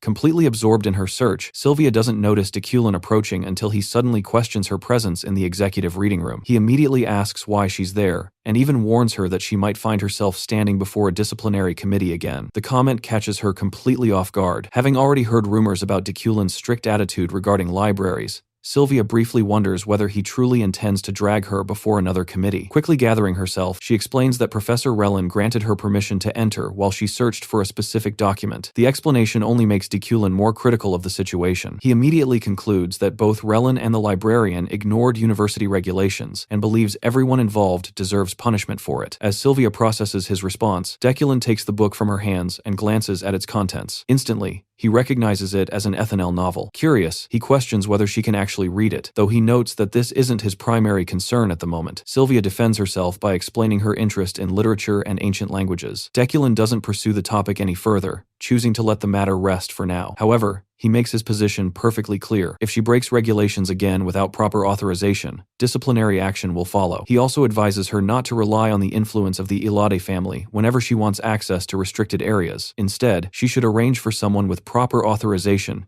to borrow the books on her behalf. With that warning delivered, Deculin simply turns around and walks away. Left standing there, Sylvia silently fumes. The encounter leaves her feeling deeply embarrassed. All she wanted was to learn more about the fairies and understand the Ethanel language better. Yet Deculin questioned whether she was even capable of reading the novel, due to the inconsistencies and complexities of the language itself. At the same time, she notices something strange. Despite confronting her, Deculin never seemed particularly focused on punishing her unauthorized presence. That realization lingers in her mind long after he leaves. Meanwhile, deep within the jungle, a group of adventurers moves through a dense forest while tracking a magical beast. Deculin quietly observes them, noting how composed and disciplined they remain despite this being their very first practical training exercise. The group is currently inside the Mountain of Darkness, one of the most important locations under the Magic Tower's jurisdiction. Because of its significance, the area is heavily secured and constantly monitored. The forests surrounding the mountain also serve as training grounds for students near the university, due to their abundance of magical resources. However, those same resources attract countless dangerous creatures. Venomous monsters roam the region, making it a highly hazardous environment. To deal with the threat, the Magic Tower maintains protective barriers and regular patrols throughout the area. During preparations, Professor Relin expresses concern over the fact that the position of head professor responsible for overseeing the Mountain of Darkness remains vacant. To everyone's surprise, Deculin steps forward and volunteers for the role himself. The decision immediately earns the approval of the other professors. One of them even quietly reflects that this is exactly how a true leader should behave. In reality, Deculin's motivation has very little to do with leadership. A side quest called Darkness of the Magic Tower has appeared before him, offering store currency along with an additional achievement reward. More importantly, he feels a strange pull drawing him toward the mountain itself. That sensation makes him suspect there is another reason hidden behind the quest. From his knowledge of the game, he knows that this event marks a major turning point in the story. It's the point where the game slowly begins transforming into something closer to a horror experience. Once the head professor position is settled, preparations are completed, and everyone sets off for the expedition. Several hours pass. Roughly 9 hours later, the scene shifts away from the mountain and over to a cafe near the Magic Tower, where Ephraine and her friends are happily enjoying snacks together. The mood is cheerful as they celebrate Ephraine's recent sponsorship and her newly acquired 100,000 elne. Ephraine enthusiastically offers to pay for everything herself. As they eat, the conversation naturally shifts toward their newly approved club and the plans they have for their first official gathering. During the discussion, one of her friends brings up a recent training session held at the Mountain of Darkness. Apparently, around 50 participants volunteered for it, despite the occasional accidents that occur there. Before the conversation can continue much further, a sudden scream echoes through the area. Moments later, the ground trembles beneath them. Alarmed, everyone rushes outside. There they spot a person running frantically while shouting for help. Something about the situation immediately feels wrong to Julia, who calls out for Ephraine to stop. Unfortunately, Ephraine ignores the warning and keeps running toward the disturbance. After covering some distance, she suddenly stops and turns around, only to discover that all of her friends have vanished. Confusion immediately sets in. The surroundings no longer look familiar, and somehow she has become completely separated from the others. Remembering the desperate cries for help, she spots a figure in the distance and calls out to them. However, as the distance closes, her instincts begin screaming that something is wrong. A horrifying shriek erupts from the figure, and its appearance twists into something monstrous. Realizing she's under attack, Ephraine immediately prepares herself for battle. Before she can make a move, Deculin suddenly appears out of nowhere, startling her. Seeing the situation, Ephraine instantly jumps to conclusions and accuses him of attacking an innocent civilian. She even questions what right he has to do such a thing. Deculin remains completely calm and simply tells her to look more carefully. carefully. As the illusion surrounding the figure begins to fade, the truth is revealed. The person wasn't human at all. It was a demon. Dekulin explains that she had fallen victim to an illusion spell, one of the most common tricks employed by demons. Ephraim still tries to get involved, but Dekulin coldly orders her to stay out of it. At that exact moment, the demon launches itself toward him. Forced to respond, Dekulin enters combat. The creature attempts to flee, only fueling his anger further. As the battle begins, Dekulin carefully analyzes his opponent. He quickly identifies illusion magic as the demon's primary ability and notices the glowing core embedded within its forehead. Thanks to his natural resistance against mental interference, the creature's illusions are completely ineffective against him. As the fight intensifies, something else begins awakening inside him. Dekulin's blood starts boiling with fury due to the Yukline bloodline flowing through his veins. The Yukline family has long been famous for its exceptional ability to hunt demons. Their lineage naturally purifies surrounding mana, improves mana quality, and significantly strengthens their effectiveness against demonic creatures. The downside is that it also amplifies aggression whenever a demon is nearby. That ancient instinct now comes roaring to life within Dekulin. The legacy that made the Yuklines feared by demons for generations fully awakens, pushing him toward battle. Rather than resisting it, Dekulin embraces the feeling and vows to destroy the creature before him. His rage continues to rise as the demon charges forward with everything it has. Meanwhile, a notification appears before him. The side quest has been completed. He earns additional store currency and officially secures his first demon kill. Alongside that achievement, the Yukline attribute is successfully unlocked. Calling the demon filthy, Dekulin finishes the battle and puts an end to the creature once and for all. However, the victory doesn't leave him feeling relieved. As he takes a closer look at the demon's corpse, something about its presence deeply unsettles him. A realization suddenly strikes him. This demon didn't appear by coincidence. Its existence means something far more important. The appearance of the creature proves that the game's story is continuing to advance on its own. Even without a player actively pushing events forward, the world itself is moving according to its intended progression. That realization leaves Dekulin shaken, because it confirms that the dangers waiting ahead are. The next day, inside the university building, Ephraim suddenly wakes up in a panic and lets out a scream. Disoriented and terrified, she finds herself lying in a ward bed with a nurse sitting nearby. The nurse calmly asks if she's finally awake. Ephraim vaguely remembers being inside the forest, but the details feel blurry and fragmented. Seeing her confusion, the nurse explains what happened. A demon had appeared at the Mountain of Darkness, and Ephraim was caught inside one of its illusions, causing her to lose consciousness. After being discovered, she was brought back safely. To her annoyance, she learns that the person who saved her was none other than Professor Dekulin. Looking toward the clock, Ephraim asks what day it is, only to receive another shock. The nurse reveals that she has been unconscious for 36 hours. It is already Wednesday. Realizing how much time she has lost, Ephraim immediately panics. Spotting her two friends nearby, she rushes out and barely makes it to class in time. Her friend is relieved to see her awake and explains that she visited the clinic multiple times while Ephraim remained unconscious. As everyone settles into their seats, they learn that today's lesson will be a special class. Not long afterward, Dekulin enters the classroom with Alan following behind him while carrying a box. Ephraim immediately notices the unfamiliar sight and wonders what Alan is doing there. Without wasting any time, Dekulin introduces him to the class and announces that Alan will be serving as his teaching assistant from now on. The revelation surprises the students. Dekulin has always taught alone, so nobody expected him to suddenly take on an assistant. Some begin speculating that becoming his teaching assistant might be a valuable addition to someone's career, although Dekulin's reputation makes that assumption questionable. Hearing the announcement causes Ephraim to think of her father. Despite his abilities, her father never managed to secure a teaching assistant position even at the age of 30. That memory makes her question why Dekulin suddenly chose Alan for the role. Before anyone can dwell on it for too long, Dekulin explains that today's lesson will focus on practical experience rather than ordinary theory. He presents the students with an assignment and gives them a strict time limit of 3 hours to complete it. As Ephraim starts working, her concentration keeps drifting back toward thoughts of her father. She notices that the bracelet she wears bears a resemblance to something connected to Dekulin, causing her to wonder what kind of relationship her father truly had with him. Combined with Dekulin's recent generosity, the mystery only grows more confusing. Pushing those thoughts aside, she focuses on the task. Meanwhile, Sylvia completes the assignment in only 25 minutes and 15 seconds. The classroom is left stunned. Many students can't believe she finished in less than half an hour. Alan and Dekulin silently observe the result, and after a brief review, Dekulin gives Sylvia permission to leave. While Sylvia feels relieved to be dismissed so quickly, her resentment toward him remains as strong as ever. As more time passes, Ephraim continues struggling with the assignment. One by one, students either finish or run out of time, and Dekulin dismisses them accordingly. Eventually, the entire classroom empties until Ephraim becomes the only student remaining. By this point, Ephraim feels completely hopeless. Convinced that she has failed,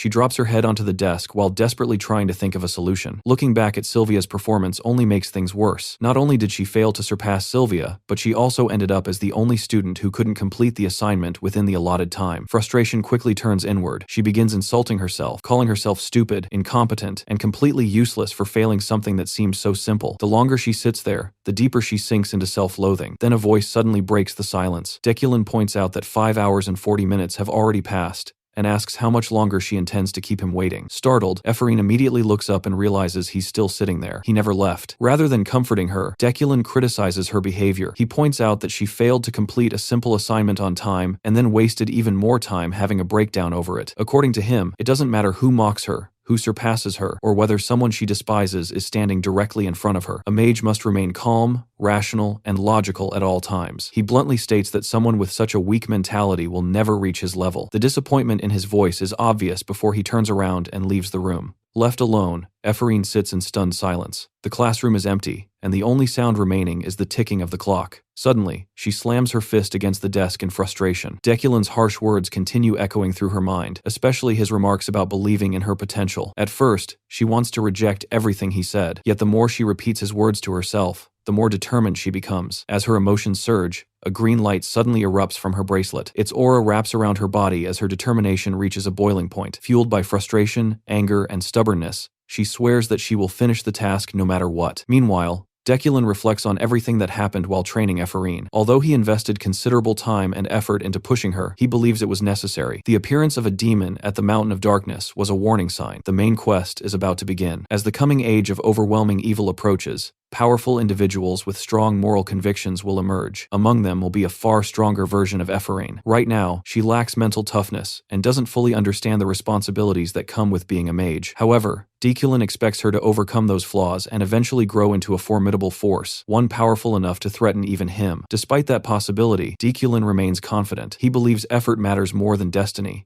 and refuses to allow someone else's fate to place them above him. Eventually, Ephraim arrives at Dekulin's office, carrying the completed assignment. Presenting the results, she proves that she managed to finish what everyone else thought she couldn't. Dekulin notes that the task took her 6 hours and 25 minutes to complete. While he openly acknowledges her disadvantages as someone who didn't graduate from the academy system, he also can't deny the quality of her work. In his evaluation, the result deserves first place. At that moment, a side quest is completed, rewarding him with additional store currency. With Ephraim finally back on track, Dekulin decides it's time to head home. However, before he can leave, a white-haired man suddenly approaches him. Dekulin immediately recognizes him as Zeit von Bruggen, Julie's older brother and the current head of the Freyden family. Zeit is also the person most responsible for arranging the engagement between Dekulin and Julie. More importantly, he is incredibly powerful. In terms of combat strength, he ranks above even Ganesha, and is known throughout the story as a formidable named character. Naturally, Dekulin becomes suspicious. He can't understand why someone like Zeit would suddenly seek him out. His thoughts immediately drift toward the Snowflare Stone incident involving Julie. Although Dekulin holds no hostility toward Zeit, he remains cautious. There is no telling whether this encounter represents a serious danger or not. To his surprise, however, Zeit doesn't come looking for a fight. Instead, he casually brings up concerns regarding the recent relationship between Dekulin and Julie. Framing the suggestion as nothing more than a friendly gathering, he proposes that they have dinner together. Seeing no obvious reason to refuse, Dekulin immediately agrees. Zeit appears pleased by the quick acceptance and assures him that all the arrangements will be handled personally. He even mentions tailoring the meal to suit Dekulin's tastes. It doesn't take long for Dekulin to realize what is happening. This meeting was carefully planned from the start, and Zeit has already eliminated any realistic opportunity for him to decline. Knowing how seriously Zeit takes family matters and reputation,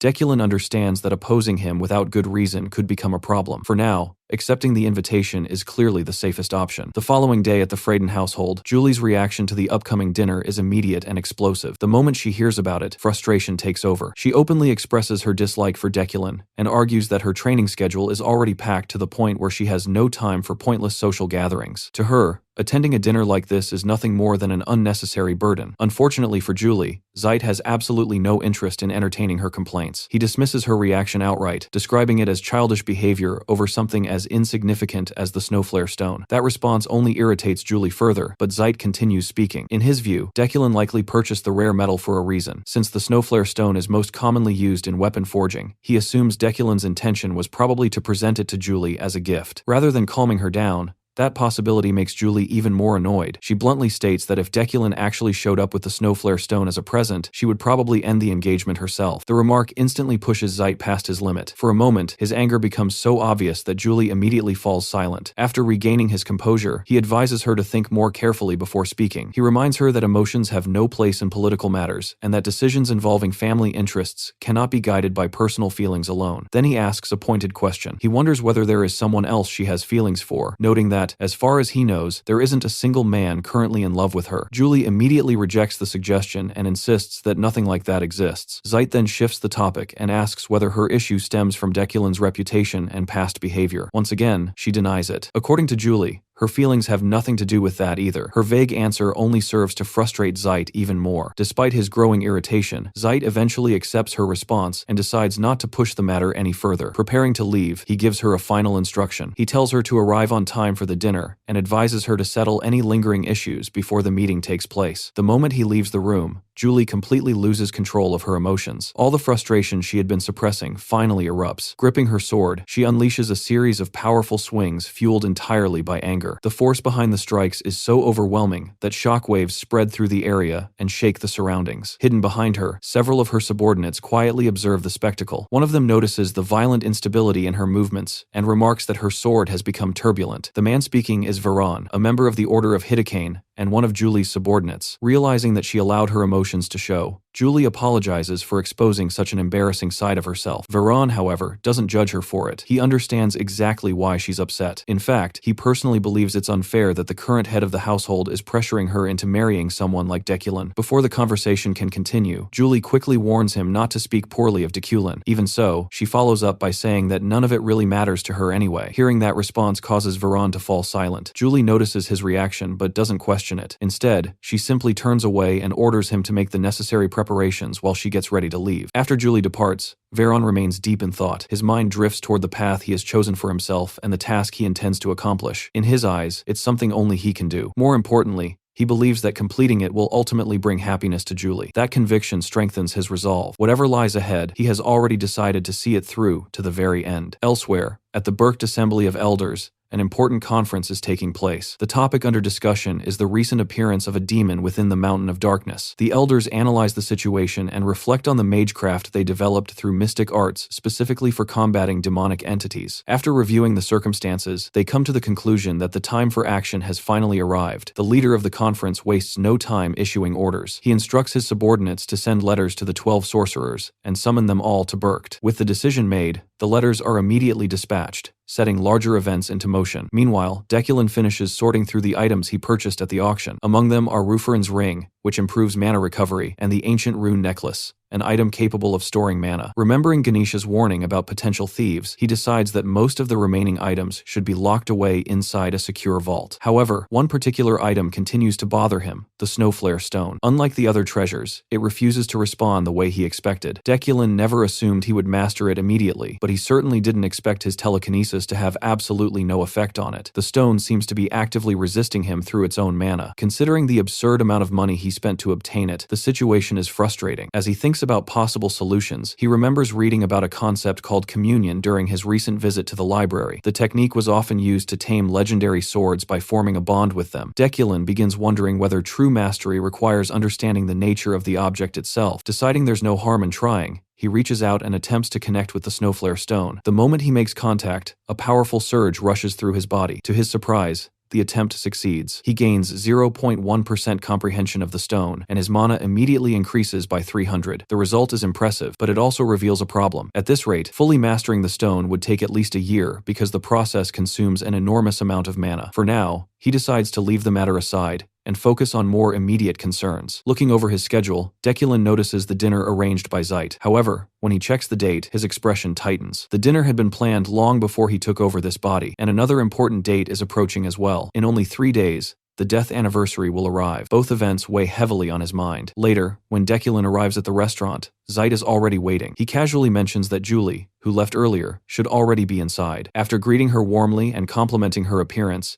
Dekulin finally sees her for himself. For a brief moment, he's genuinely stunned. Julie looks completely different from her usual self. Instead of her familiar battle-ready appearance, she's dressed elegantly and looks stunning. Internally, Dekulin finds himself admiring the effort she clearly put into her appearance. Standing beside her is another woman, the person responsible for helping her choose the outfit. At first, Dekulin is so focused on Julie that he barely notices her. When he finally does, he immediately recognizes the danger. The woman is Josephine, Julie's older sister. Josephine isn't merely a relative of Julie, she's a named character, and one of the people Dekulin absolutely cannot afford to underestimate. Unlike most people, Josephine will use any method necessary to achieve her goals. Put simply, she's a sociopath. More importantly, she's the mastermind behind Shadow, a covert intelligence network that operates behind the scenes and possesses power comparable to even Zeit's influence. The only person she genuinely cares about is Julie. Anyone who threatens her younger sister risks earning her full hostility. Dekulin instantly understands why Josephine hasn't acted against him yet, but the way she watches him makes her feelings obvious. Her hostility remains hidden beneath the surface, waiting for a reason to emerge. If he ever harms Julie, Josephine won't hesitate to move against him. Recognizing the situation as a potentially fatal obstacle, Dekulin concludes that the safest path forward is convincing Josephine that his intentions toward Julie are sincere. Before he can think much further, Zeit immediately brings up the subject he clearly planned to discuss. He asks Dekulin when he intends to hold the engagement ceremony, reminding him that 3 years have already passed. Julie tries to interrupt, but Zeit shuts her down by stating that the adults are speaking. Before Dekulin can properly answer, he feels the immense pressure radiating from Josephine and hesitates for a moment. Looking directly at her, he makes a surprising declaration. He states that the future of the engagement is entirely in Julie's hands, and that if she doesn't want it, he will gladly respect her decision. The statement visibly shakes Julie. Zeit immediately expresses concern, pointing out that neither family would approve of such a simple dismissal of the engagement. Still rattled by Dekulin's words, Julie turns toward Zeit and requests a private conversation. After considering it briefly, Zeit agrees. He and Josephine leave the room together, though Josephine's interest in the matter clearly hasn't disappeared. Watching them leave, Dekulin tries to determine Zeit's true objective. Meanwhile, Josephine remains nearby with a glass of wine in hand, equally curious about what will happen next. It doesn't take long for Dekulin to realize she's using some kind of ability to secretly listen to the conversation. Based on her earlier behavior, he suspects her laughter was simply a distraction meant to conceal a listening device. Rather than seeing it as a problem, however, Dekulin recognizes an opportunity. If he can convince Josephine that his feelings toward Julie are genuine, he may be able to eliminate one of the deadliest threats surrounding him. Looking directly at Julie, Dekulin begins explaining himself. He tells her that he has already spoken honestly. The statement only confuses her further. Dekulin continues, explaining that the engagement has grown beyond the point where it can simply be undone. Frustrated, Julie immediately challenges that reasoning. She reminds him that before the engagement even happened, he deliberately used her influence to arrange it. He negotiated with family elders,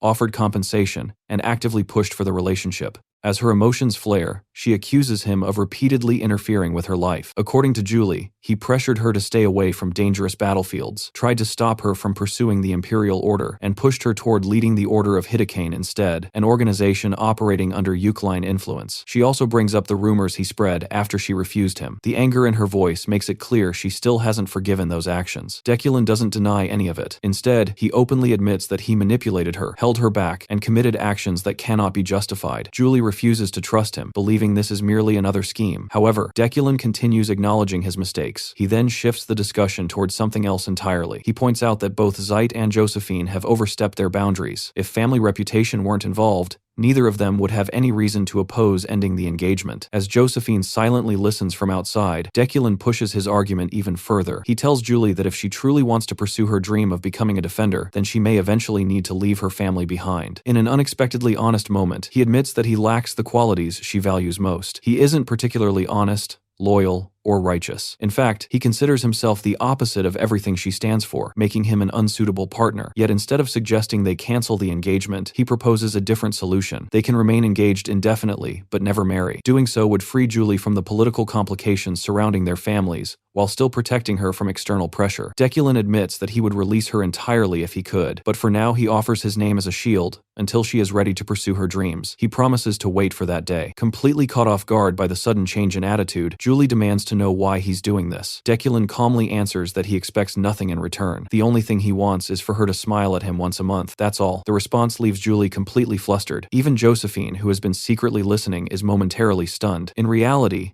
Deculin knows he's saying exactly what Josephine wants to hear, because avoiding a death variable is his highest priority. Even so, he can't help noticing Julie's embarrassed reaction and unexpectedly finds it adorable. Smirking slightly, he admits to himself that she managed to win him over in that brief moment. Julie immediately snaps back, insisting she won't be fooled by his tricks. Even so, she admits that if he's truly sincere, she wants proof. Outside the room, Josephine begins questioning whether Deculin's feelings might actually be genuine. Deciding she needs more information, she continues spying on them. Meanwhile, Deculin receives confirmation that he has successfully avoided another death variable, earning 2 additional store currency in the process. 3 days pass, and the anniversary of an important death finally arrives. Deculin travels to the cemetery by car, slowly making his way through the quiet grounds, while complicated emotions stir within him. The setting sun bathes the overgrown grass and weathered tombstones in a golden light. Although this place holds no personal meaning for Deculin himself, it carries immense significance for Kim Woojin, the person he once was. As he walks among the graves, a memory surfaces from the past. It takes him back to a conversation between Kim Woojin and his team leader, Yu Ara. During the discussion, Yu Ara suggested adding an Easter egg to Deculin's background story. She wanted to expand his character with the author's permission, believing it would make the game richer. Woojin immediately dismissed the idea, arguing that it wasn't necessary and would only create extra work for the development team. However, Yu Ara refused to back down. She insisted that the addition was worthwhile because they should put genuine care into the game they were creating. Eventually, Woojin gave in, though he still questioned the point of adding something that had no direct connection to the main storyline. Even after agreeing, Woojin couldn't understand why Yu Ara cared so much. She remained convinced that the idea mattered, and argued that it wouldn't be meaningless at all. According to her, Deculin should have a fiancé who had passed away in his past. Thinking back on it now, Woojin remembers how passionate she always was about adding small creative details to their work. He finds himself wondering what fascinated her so much about the concept of Deculin's lost fiancé. Was it something she did for the benefit of the team, or was it simply another example of her caring for the people around her? He also recalls a mysterious joke hidden within the Easter egg, one that had made her laugh at the time. Back in the present, Deculin searches through the fragments of Kim Woojin's memories, trying to understand the full picture. He questions whether Yu Ara's choices were acts of kindness or cruelty. Eventually, he arrives before a tombstone engraved with the name Yu Ara von Fergus Mahinisht. Staring at the name, he wonders how it ended up there. The answer soon becomes clear. Deculin's character had originally been modeled after Kim Woojin, and Yu Ara herself had chosen to use her own name as the identity of Deculin's deceased fiancé. The realization leaves him wondering whether he ever properly thanked her for it. Kneeling before the grave, Deculin reaches out and touches the stone. The moment he does, a flood of memories crashes into him. He remembers Yu Ara's gentle voice, the day she praised his drawings, the time she handed him her coat, the affection she showed him, and the 7 years they spent together. One memory follows another until the emotions become overwhelming. Tears begin streaming down his face as he relives everything he had buried away. Meanwhile, somewhere nearby, another person at the cemetery watches the scene with growing anger. Time passes, and eventually Deculin rises and leaves the grave behind. As he walks away, he realizes the tears have stopped. He quietly attributes that to his current personality, helping him regain control. However, before he can leave the cemetery, he notices something strange. Someone is following him. Turning around, he comes face to face with Lockhart. The man stands there, radiating intense killing intent. Lockhart seems surprised that Deculin immediately recognizes him. After all, the infamous wizard killer has become a nightmare for mages throughout the region. Deculin already knows exactly who he is. Lockhart's greatest strength is his terrifying ability, magic nullification. The power makes him a direct counter to virtually every mage he encounters. As long as someone falls within his effective range, he can render their magic completely useless. Beyond the limitation of physical proximity, there are very few restrictions on his ability. Confident in that advantage, Lockhart arrogantly boasts about his immunity to magic while relentlessly attacking Deculin. Blow after blow comes flying toward him. Yet instead of panicking like most mages would, Deculin calmly evades every strike with precise movements. The ease with which he avoids the attacks leaves Lockhart stunned. He expected fear, not composure. Growing increasingly frustrated, Lockhart unleashes an even stronger attack, only to be met with a sudden counterpunch straight to the face. As Lockhart reels backward, Deculin calmly informs him that fighting is pointless. His confidence isn't baseless. Several days earlier, Deculin finally accumulated 10 store currency and purchased the mana enhancement skill he had been saving for. The upgrade significantly increased his overall mana capacity. While testing it through training, he discovered that not only could he output greater amounts of mana with less effort, but the effects extended much further than he initially expected. The most surprising discovery came when he grabbed a practice stick and accidentally sank his hand into it, realizing the enhancement had increased his physical strength as well. The battle quickly turns one-sided. Despite multiple attempts to regain control, Lockhart is eventually overwhelmed and left sprawled on the ground, completely defeated. By overcoming another death variable,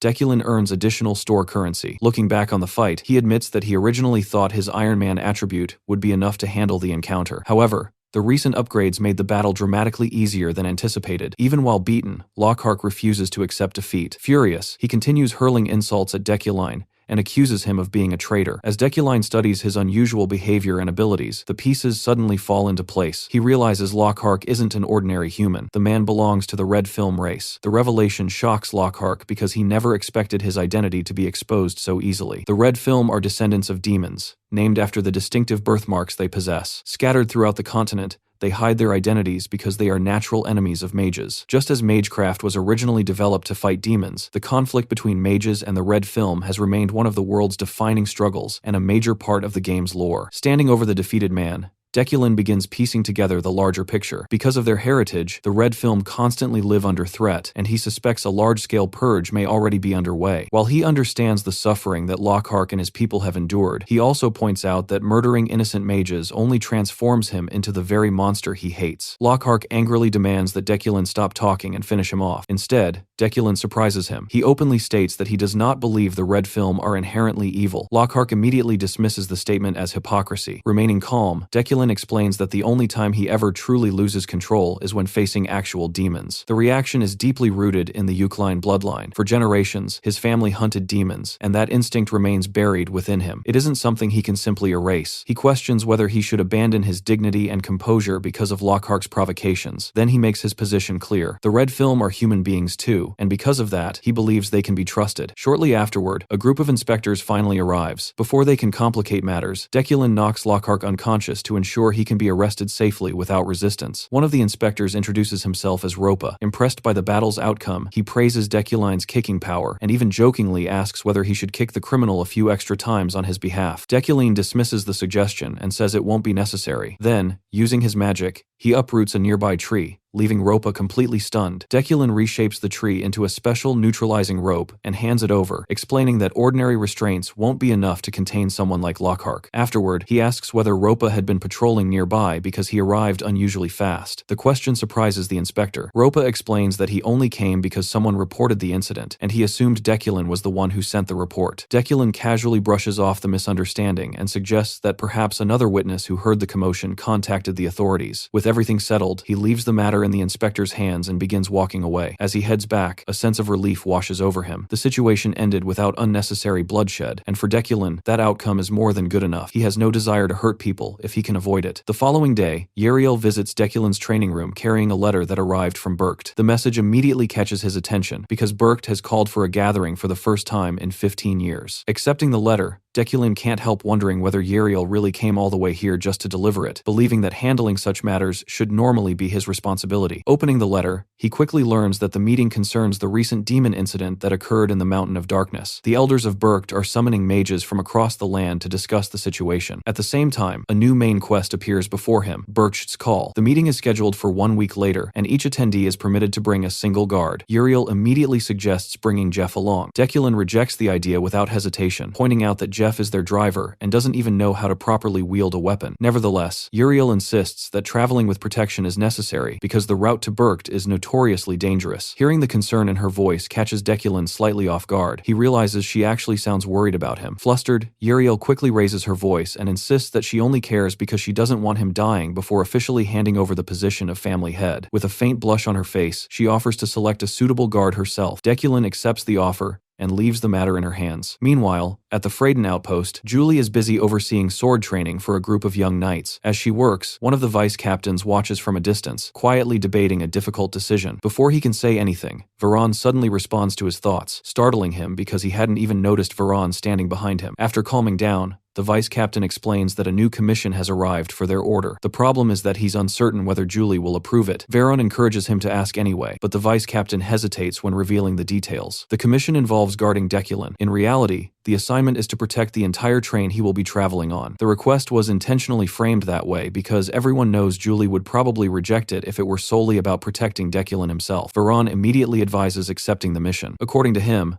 successfully completing it would strengthen the Order's reputation and improve its financial standing. Even then, the vice captain remains worried about Julie's reaction. Veron cuts him off and confidently states that their captain would never allow personal feelings to interfere with professional duties. Reassured by those words, the vice captain finally decides to bring the matter to Julie, while Veron remains behind wearing a dark and unreadable expression. Far to the north lies Bercht, also known as Alpines, a formidable region located 3,500 meters above sea level. Across the continent, the name commands immense authority and respect. It serves as the home of the Elders, one of the most powerful gatherings of mages in existence. Every magical institution throughout the world ultimately acknowledges Bercht's influence, with the magic tower itself playing a major role there. However, what truly sets Bercht apart is the legendary floating island inhabited by mages. Even the greatest sorcerers alive are expected to follow the decisions made within its borders. Because of its overwhelming authority and status, Bercht is widely regarded as the central pillar of the magical world. Receiving a summons there is considered a tremendous honor and a sign of genuine prestige among renowned mages. Yet the honor comes with a darker reputation as well. Throughout the magical world, a summons to Bercht is often whispered about as an invitation to a mage's grave. The scene then shifts to the train station, serving departures to Bercht. Life continues as usual around the platform. Workers carry out their duties,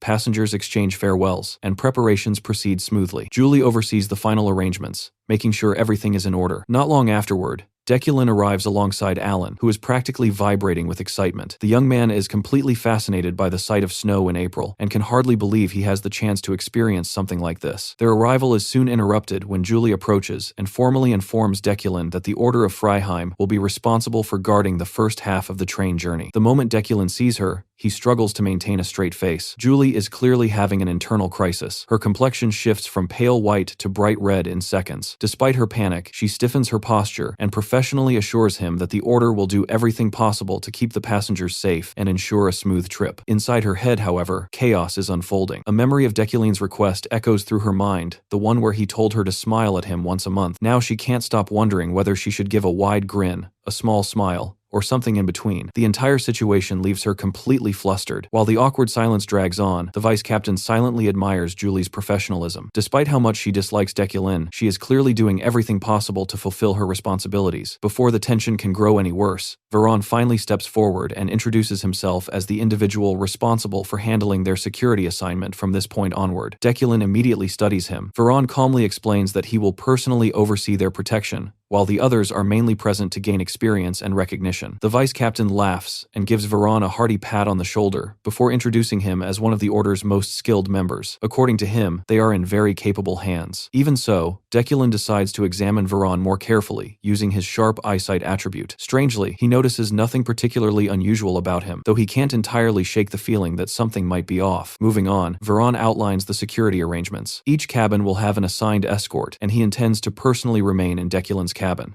With everything finalized, the departure preparations conclude. Julie wishes them a pleasant journey and immediately turns to leave. However, before disappearing, she glances back and forces a smile in Deculin's direction. The expression looks so unnatural that it seems painful. Deculin has no idea what's going through her mind, while the vice captain privately wonders whether their captain is feeling alright. Deculin, however, quickly realizes that she was simply keeping the promise she made. Several hours later, the train journey is well underway. Settling comfortably into his cabin, Deculin tells Veron to get some rest, since there is still plenty of travel time ahead. Veron accepts the suggestion and soon falls asleep. Left alone with his thoughts, Deculin begins contemplating the summons from Bercht, the place often called the Mage's Grave. In his mind, there must be a deeper reason why Bercht simultaneously serves as the pillar of the magical world and carries such an ominous reputation. He wonders whether the strange events that accompany every assembly are connected to that contradiction. Knowing there is always a possibility of an attack during the journey, Deculin has no intention of leaving things to chance. He understands that many versions of Deculin died because they lost a battle of intelligence rather than a battle of strength. As a result, he refuses to take reckless risks. Instead, he focuses on determining which train routes offer the greatest safety while avoiding those with a high probability of disaster. He knows there are ways to purchase information and identify the safest options, but he also realizes that the original Deculin's network of shady connections would have made such tasks much easier. Since taking over the body, however, he has deliberately cut ties with many of those questionable contacts. Rather than relying on them, he strengthened his own defenses and dedicated himself to learning advanced martial techniques through his comprehension ability. Looking over at Alan, he finds it amusing that the young man is now fast asleep. Only a few days ago, Alan was practically crying tears of joy at the chance to accompany him to Berkt. Dekulin almost finds the sight endearing until he notices the trail of drool running down Alan's face. Being something of a germaphobe, that discovery immediately ruins the moment. Even so, he can't help being surprised by how much enthusiasm Alan has shown for this journey. Soon, the train approaches Berkt, and Dekulin finds himself surprisingly shocked by how smoothly the journey has gone so far. Despite all his preparations, nothing major has happened yet. Before departing, he had gone to great lengths to strengthen his defenses. Thanks to the abilities granted by Midas Touch, he modified George's suit, jacket, and shoes, enhancing their defensive properties and maximizing the potential of the skill itself. Sometime earlier, Midas Touch's manipulation abilities had even allowed him to tailor equipment to suit his exact needs. His wood steel shuriken received a significant upgrade as well. Dekulin strengthened numerous pieces of wood steel and secretly distributed them throughout the train. He even integrated some into Alan's clothing as an emergency precaution. On top of that, he reinforced protective robes using Midas Touch and improved their durability. Despite all these preparations, something still bothers him. The excessive use of Midas Touch has drained a large portion of his mana reserves, leaving him with far less mana than usual. He knows the preparations were necessary, but now he can only hope they won't actually be needed. Letting out a sigh, he silently wishes for the rest of the trip to remain peaceful. Unfortunately, fate once again refuses to cooperate. Without warning, the front section of the train erupts into flames as a massive explosion tears through it. A few days earlier, before Dekulin's departure, Sylvia was speaking with her father, Giltheon, asking her to put down her book for a moment. Giltheon questions whether the magic tower has been overwhelming her with assignments. Sylvia admits that while she handles most of her work, she occasionally skips classes here and there. She clearly isn't thrilled about discussing the topic, but Giltheon doesn't seem upset. Instead, he reassures her that it's fine, and even praises her efforts. He acknowledges how hard she works despite carrying the burden of pursuing the title of Archmage. Hearing that only causes Sylvia to scoff. In her mind, someone who struggles with even simple matters has no right to dream about becoming an Archmage. Once the discussion settles, Sylvia admits she no longer worries much about Ephraim. Even so, she remains interested in hearing Dekulin's opinions regarding certain theories. Shifting the conversation, she asks her father why they are leaving for Berkt ahead of schedule when the assembly is still several days away. Giltheon sighs before revealing the truth. According to him, Bercht isn't simply a gathering of prestigious mages. Many people call it the graveyard of mages. Sylvia is immediately intrigued because she always assumed the story was nothing more than an old legend. To her shock,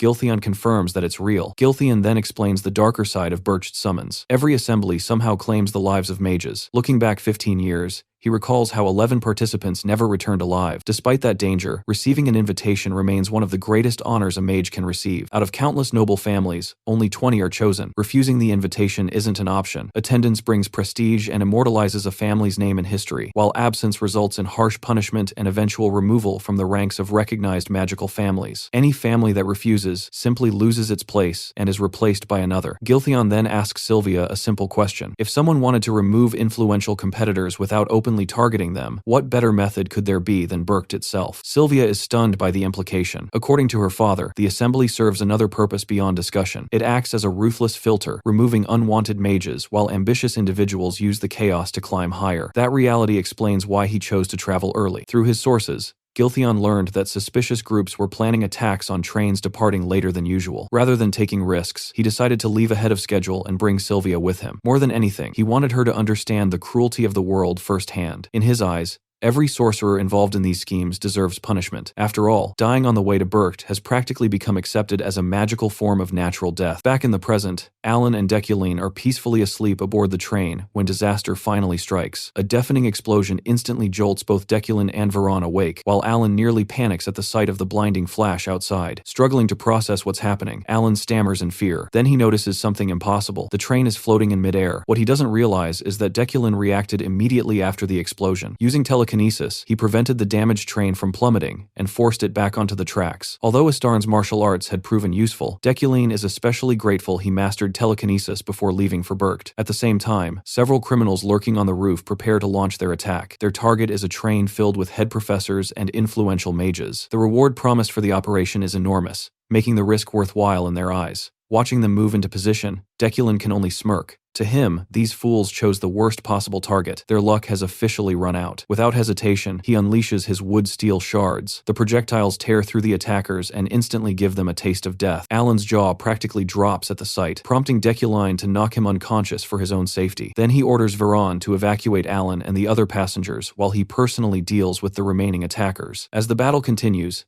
Deculin throws the surviving criminals off the train and begins cleaning up the rest of the mess. Between reducing the explosive damage, forcing the train back onto its path, and dealing with the attackers, his mana reserves are being drained at an alarming rate. By the time things settle down, he has only 10 mana remaining. Fortunately, Veron soon reports that all passengers have been evacuated safely, yet even then, something feels wrong. Deculin can't explain it, but Veron's gaze has been bothering him for some time. At first, he dismisses the feeling as a guard simply remaining alert. However, the sensation refuses to disappear. Then, without warning, Veron's body erupts with murderous intent. The reaction triggers Deculin's villain's fate attribute, and catches him completely off guard. In that instant, he realizes the truth. Veron has finally revealed his true nature. Deculin can't believe he actually lowered his guard around him. Calmly admiring Deculin's ability to survive the attack, Veron admits that he is impressed. Even so, he fully intends to kill him with his own hands. The atmosphere instantly becomes far more dangerous. With all the passengers safely removed from harm's way, Veron has fulfilled his responsibilities. Now all that's left is claiming his reward. To him, that reward is Deculin's death. The timing couldn't be worse. Deculin is already running on fumes with only 10 mana remaining. He never imagined that the very man assigned to protect him would eventually turn his blade against him. Still, curiosity gets the better of him. He asks Veron whether he's acting on his own or following someone else's orders. When Julie's name enters the conversation, Veron's reaction becomes explosive. His murderous intent skyrockets as fury fills his eyes. He warns Deculin never to speak his master's name so casually, and makes it clear that any disrespect toward Julie will only worsen his fate. According to Veron, Julie would never stoop to organizing an assassination. This is entirely his own decision. He openly declares that he intends to kill Deculin for Julie's sake. Looking at the madness burning behind Veron's eyes, Deculin struggles to understand what exactly drove him down this path. A respected member of Freyheim, someone trusted by everyone around him, has become a dangerous rogue operating on his own twisted convictions. With only 10 mana left, Deculin quickly evaluates his chances. Facing a powerful opponent under normal circumstances would already be dangerous. Facing one now, while nearly exhausted,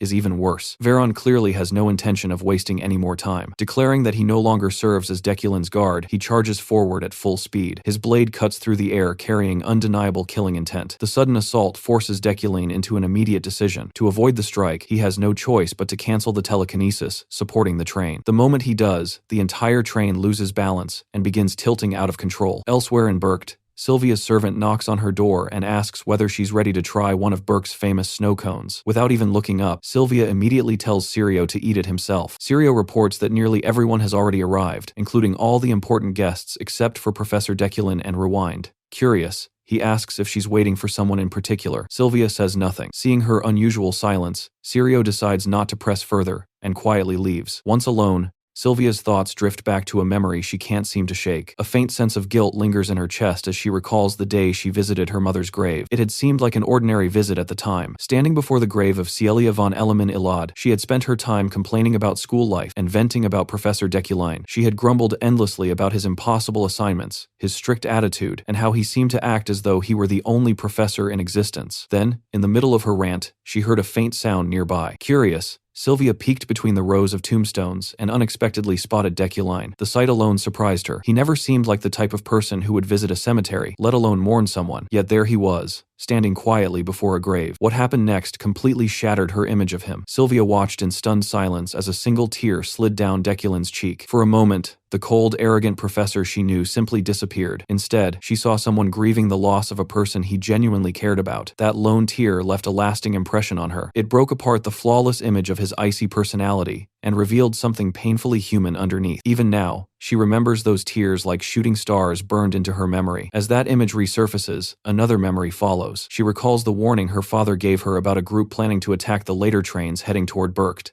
Anxiety immediately creeps into her thoughts. Deculin still hasn't arrived. Thinking back to his lectures and theories, Sylvia suddenly decides to try something herself. Taking out a magic stone, she channels her mana into it. Using her understanding of magic's 3 primary attributes, she carefully shapes the stone into a magical bird called Swift. Infusing it with her intentions, she sends it into the sky as her own set of eyes, hoping it will show her exactly what's happening. Meanwhile, the reality awaiting Swift is far from peaceful. Deculin is barely holding himself together. Several bones have been broken during the battle, though fortunately the train never crashed completely thanks to his earlier actions. His Iron Man attribute is already working to repair the damage, but recovery still requires time. For the moment, he's hiding and trying to buy himself a few precious seconds. Unfortunately, Veron has no intention of giving him that opportunity. The man remains obsessed with killing him. Dekulin can hardly believe Veron is still standing after everything that has happened. Every attempt to injure him using wood steel is met with expert dodges and frightening efficiency. Veron's protective chi proves especially troublesome and catches Dekulin by surprise. The battle quickly becomes a desperate struggle. Even Dekulin has to admit the truth. Veron has held the advantage from the very beginning. Under normal circumstances, defeating him would have been difficult enough. In his current state, with barely any mana remaining and exhaustion weighing down every movement, the odds are stacked heavily against him. Still, surrender has never been an option. As he searches for a solution, one final card comes to mind: Resolute. Resolute is the ultimate emergency measure. The skill unleashes a powerful surge of mental strength that lasts until the battle ends. As long as the user's resolve remains intact, their body refuses to fall, no matter how damaged it becomes. Even if the mind begins to detach from reality, the body continues fighting. Dekulin activates it without hesitation. At the same time,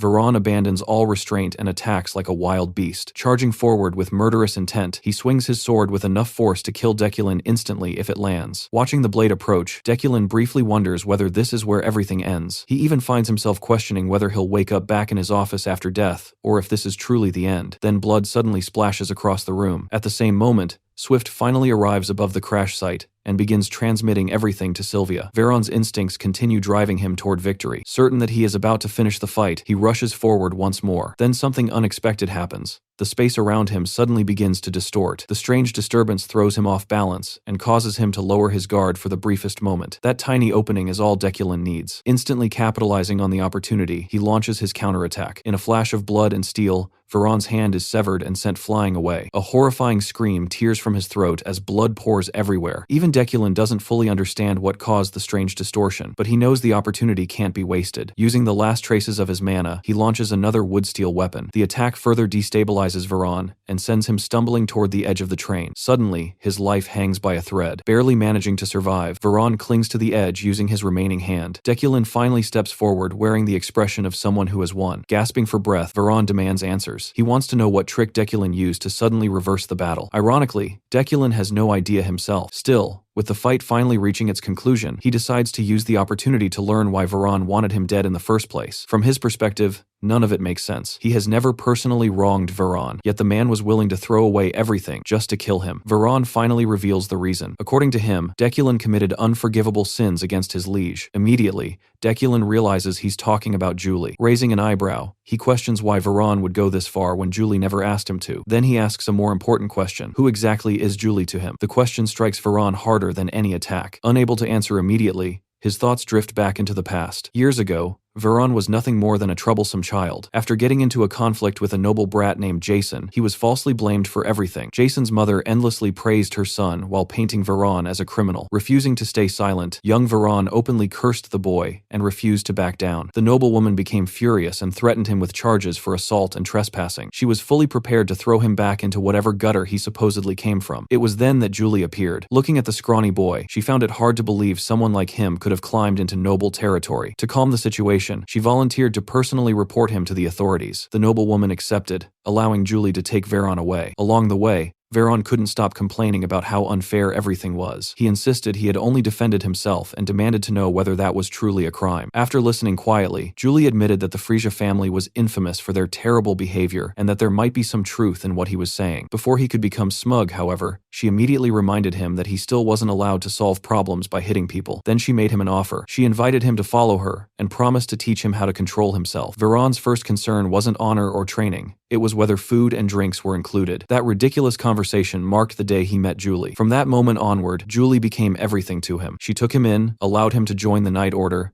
and gave him a place to belong. Even after becoming a knight, Veron's awful personality kept people at a distance. Friendships never came easily. In the end, Julie remained the only person who genuinely cared about him. As long as he stood beside her, life felt right. He watched her constantly help others, stand against injustice, and uphold her ideals no matter the circumstances. Over time, admiration turned into something deeper. Veron fell in love with her, yet he understood that acting on those feelings would only burden her. He convinced himself that his love should remain hidden forever. In his mind, the greatest threat to Julie's future was Dekulin. Veron firmly believes that every tragedy awaiting her originates from Dekulin's existence. Ironically, Deculin knows there is truth to that belief. Even so, he calmly tells Veron that he's wrong. He insists that he intends to change Deculin's fate and prevent the destruction that once awaited him. He swears that he will never harm Julie, and even offers Veron his hand. Unfortunately, Veron's resolve never wavers. His eyes blaze with mana as he rejects the offer entirely and declares that he still wants Deculin dead. Seeing no other option, Deculin lets out a heavy sigh. He knows Veron's obsession will only bring Julie pain in the future. With that realization, he makes the final decision and kicks Veron off the train. Far away, Julie's subordinates notice that she seems unusually distracted. They suspect she's worried about Veron. Julie immediately brushes aside the concern, insisting that Veron is more than capable of taking care of himself. Meanwhile, as Veron falls endlessly through the sky, tears stream from his eyes. His final thoughts are devoted entirely to Julie, wishing her happiness. At the same time, Swift circles above the crash site, allowing Sylvia to witness everything firsthand. Piece by piece, she finally understands what happened. She sees that Deculin's own guard attempted to murder him, and ultimately failed. She watches Veron fall into the abyss below after being kicked from the train. Following the sequence of events carefully, Sylvia concludes that Deculin acted entirely in self-defense. Veron initiated the conflict, and Deculin had no choice but to eliminate the threat. Before she can think further, Sirio calls for her again, and informs her that the assembly is about to begin. Sylvia reluctantly turns away, but her thoughts remain fixed on Deculin. More than anything, she hopes he manages